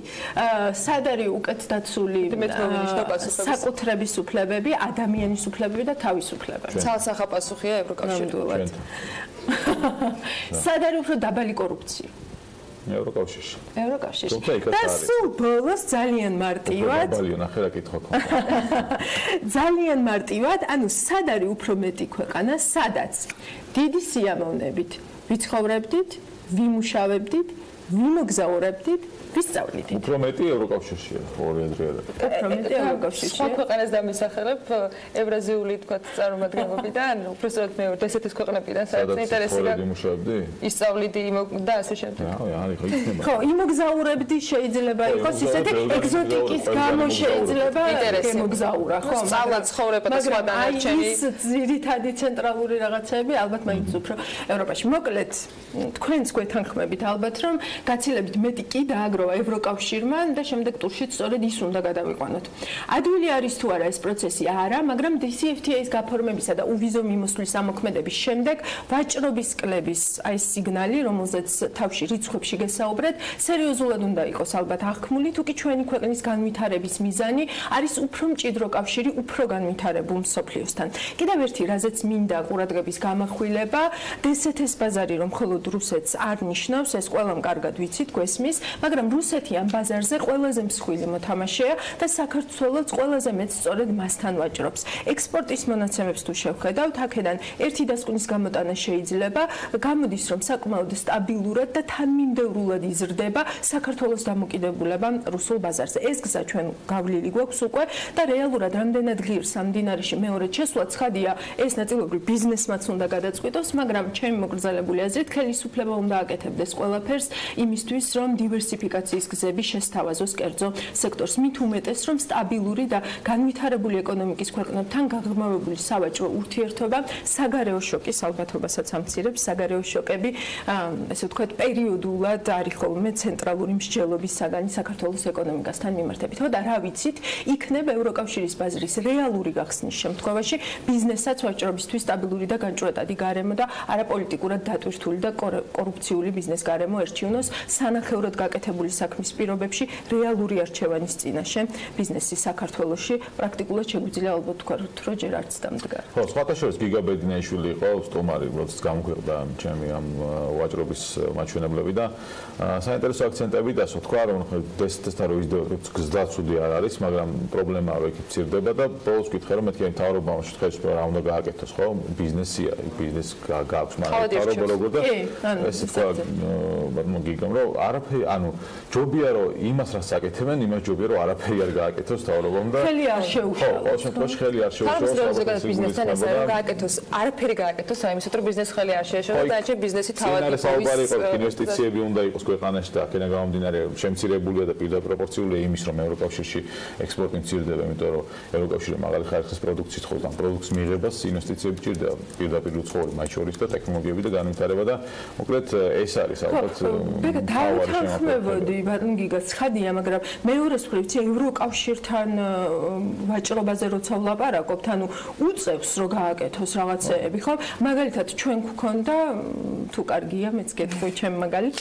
ჩვენ გვქონდა ინტერვიუ რეზო ვაშაკიძესთან Forbes-ში. და იქ ბატონი რეზო ამბობს, რომ მიუხედავად იმისა, რომ მაგალითად ჩემი საწარმო ყველა სტანდარტს აკმაყოფილებს და მას დღესვე შეუძლია, რომ პროდუქცია გაიტანოს ევროკავშირის ბაზარზე, ის ამას მაინც ვერ ახერხებს, იმიტომ რომ წესების ჰარმონიზება და სტანდარტების ჰარმონიზება ქვეყნების დონეზე უნდა მოხდეს. ანუ სანამ საქართველოში ხო, ხდები, ამიტომ ცხადი არის, რომ აი ამ ნაწილში თუ კეთდება რაღაც დივერსიფიკაციისთვის, მაშინ ის ბოლომდე უნდა მივიდეს იმისთვის, რომ ეს შესაძლებლობა რეალურად გამოჩნდეს ბიზნესისთვის და ამას გულისხმობთ. უფრო მეტ ბიზნესი ექნება და ამ ეტაპსაც გადალახავენ უკვე მზა ბიზნესები და მათ შორის ისინი, ვისაც ჯერ გასავლელი აქვს, მათ შორის რამდენიმე ეტაპი იმისათვის, რომ კარზე დაკაკუნებამდე მივიდნენ, როცა შესთავაზებენ საკუთარ პროდუქტს, რომელიც მათ შორის ევროკავშირის სტანდარტებს შესაბამება. სხვათა შორის ინვესტორები ვახსენეთ და ის ჩვენი ურთიერთობები, რომელიც სხვა ქვეყანასთან გვაქვს და ვიდრე დღევანდელ ანალიტიკას ჩაუსხდება პირველის მაყურებელი, გუშინდელი ამბავი, მინდა რომ ერთად განვიხილოთ, პატარა მოკლე მიმოხილვით, გუშინ თითქმის მთელი დღის განმავლობაში მაიაც კიტიშვილს უსმენდით პარლამენტში. ჩემთვის ვიდრე შენ კითხავ ელენე, ძალიან საინტერესო იყო რამდენიმე კუთხით დანახული საკანონმდებლო ორგანოში გამართული მოსმენა ერთგვარად. ერთი ის, რომ ვიცე-პრემიერმა ყველა კითხვას გასაპასუხე, რომელიც მისი მისამართით დაისვა, შეიძლება ამ კითხვებთან დაკავშირებით რიგ შემთხვევებში სურვილი გამჩენოდა იმ წუთას რაღაც შეგამათების ჩაკითხვის, კონტრარგუმენტების მოყვანის და ასე შემდეგ და ამ კონტრარგუმენტებს ისმენდა კიდეც მეორე მხრივ ანაკლის განვითარების კონსორციუმისაგან, ისევ ბექას საქმის კურსის ეთერში წუხელ საღამოს ლევან ახვლედიანისაგან. სხვათა შორის ანაკლის განვითარების კონსორციუმის გუშინ კიდევ ერთი ღონისძიება ჰქონდა, როგორც ჩვენს მაყურებელს უთხრა, როდესაც ისინი ტენდერში გამარჯვებულ ამ წეების შემყვან კომპანიასთან ხელშეკრულებას აფრთხილდნენ და პარალელურად მიდიოდა მთელი ამ ინფორმაციის მიწოდება BMG-ის მკითხველებისათვის და ზოგადად მედია საშუალებების მხრიდან. მეორეს მხრივ, მთელი ის პროცესი, რომელიც გუშინ საკანონმდებლო ორგანოში ვითარდებოდა. მაშინ როცა საინფორმაციო თქვათ წყაროები სხვადასხვა ინფორმაციას გვაწვდიან და მესმის, რომ მათი გადმოსახადიდან სხვადასხვა არის დამოკიდებულება, თუნდაც რიგ შემთხვევებში და როდესაც საუბარი მიდის, ამ დამოკიდებულებიდან გამომდინარე ხდება ხოლმე ხშირად რაღაც არგუმენტების მოყვანა და ინფორმაციის მიწოდება. რა შთაბეჭდილებას გიტოვებს შენ გუშინდელი მოსმენა პარლამენტში, რა ინფორმაცია მიიღე და რა კითხვები დაგიტოვა ვიცე-პრემიერმა? ხო, ანუ მე ვფიქრობ, რომ გაცილებით მეტი კითხვა გაჩნდა, ვიდრე რეალურად პასუხი მივიღეთ, იმიტომ რომ ეს პასუხები კი, არა, მართლა ესე არ მეთანხმები, იმიტომ რომ პრაქტიკულად ჩვენ შეგვეძლო რაღაცები არ ვიცით, ანუ უბრალოდ რაღაცები მოვისმინეთ უფრო მკვეთრად. ან მხარეების პოზიციისგან რაღაცები მოვისმინეთ ბევრად მკვეთრად, ხო?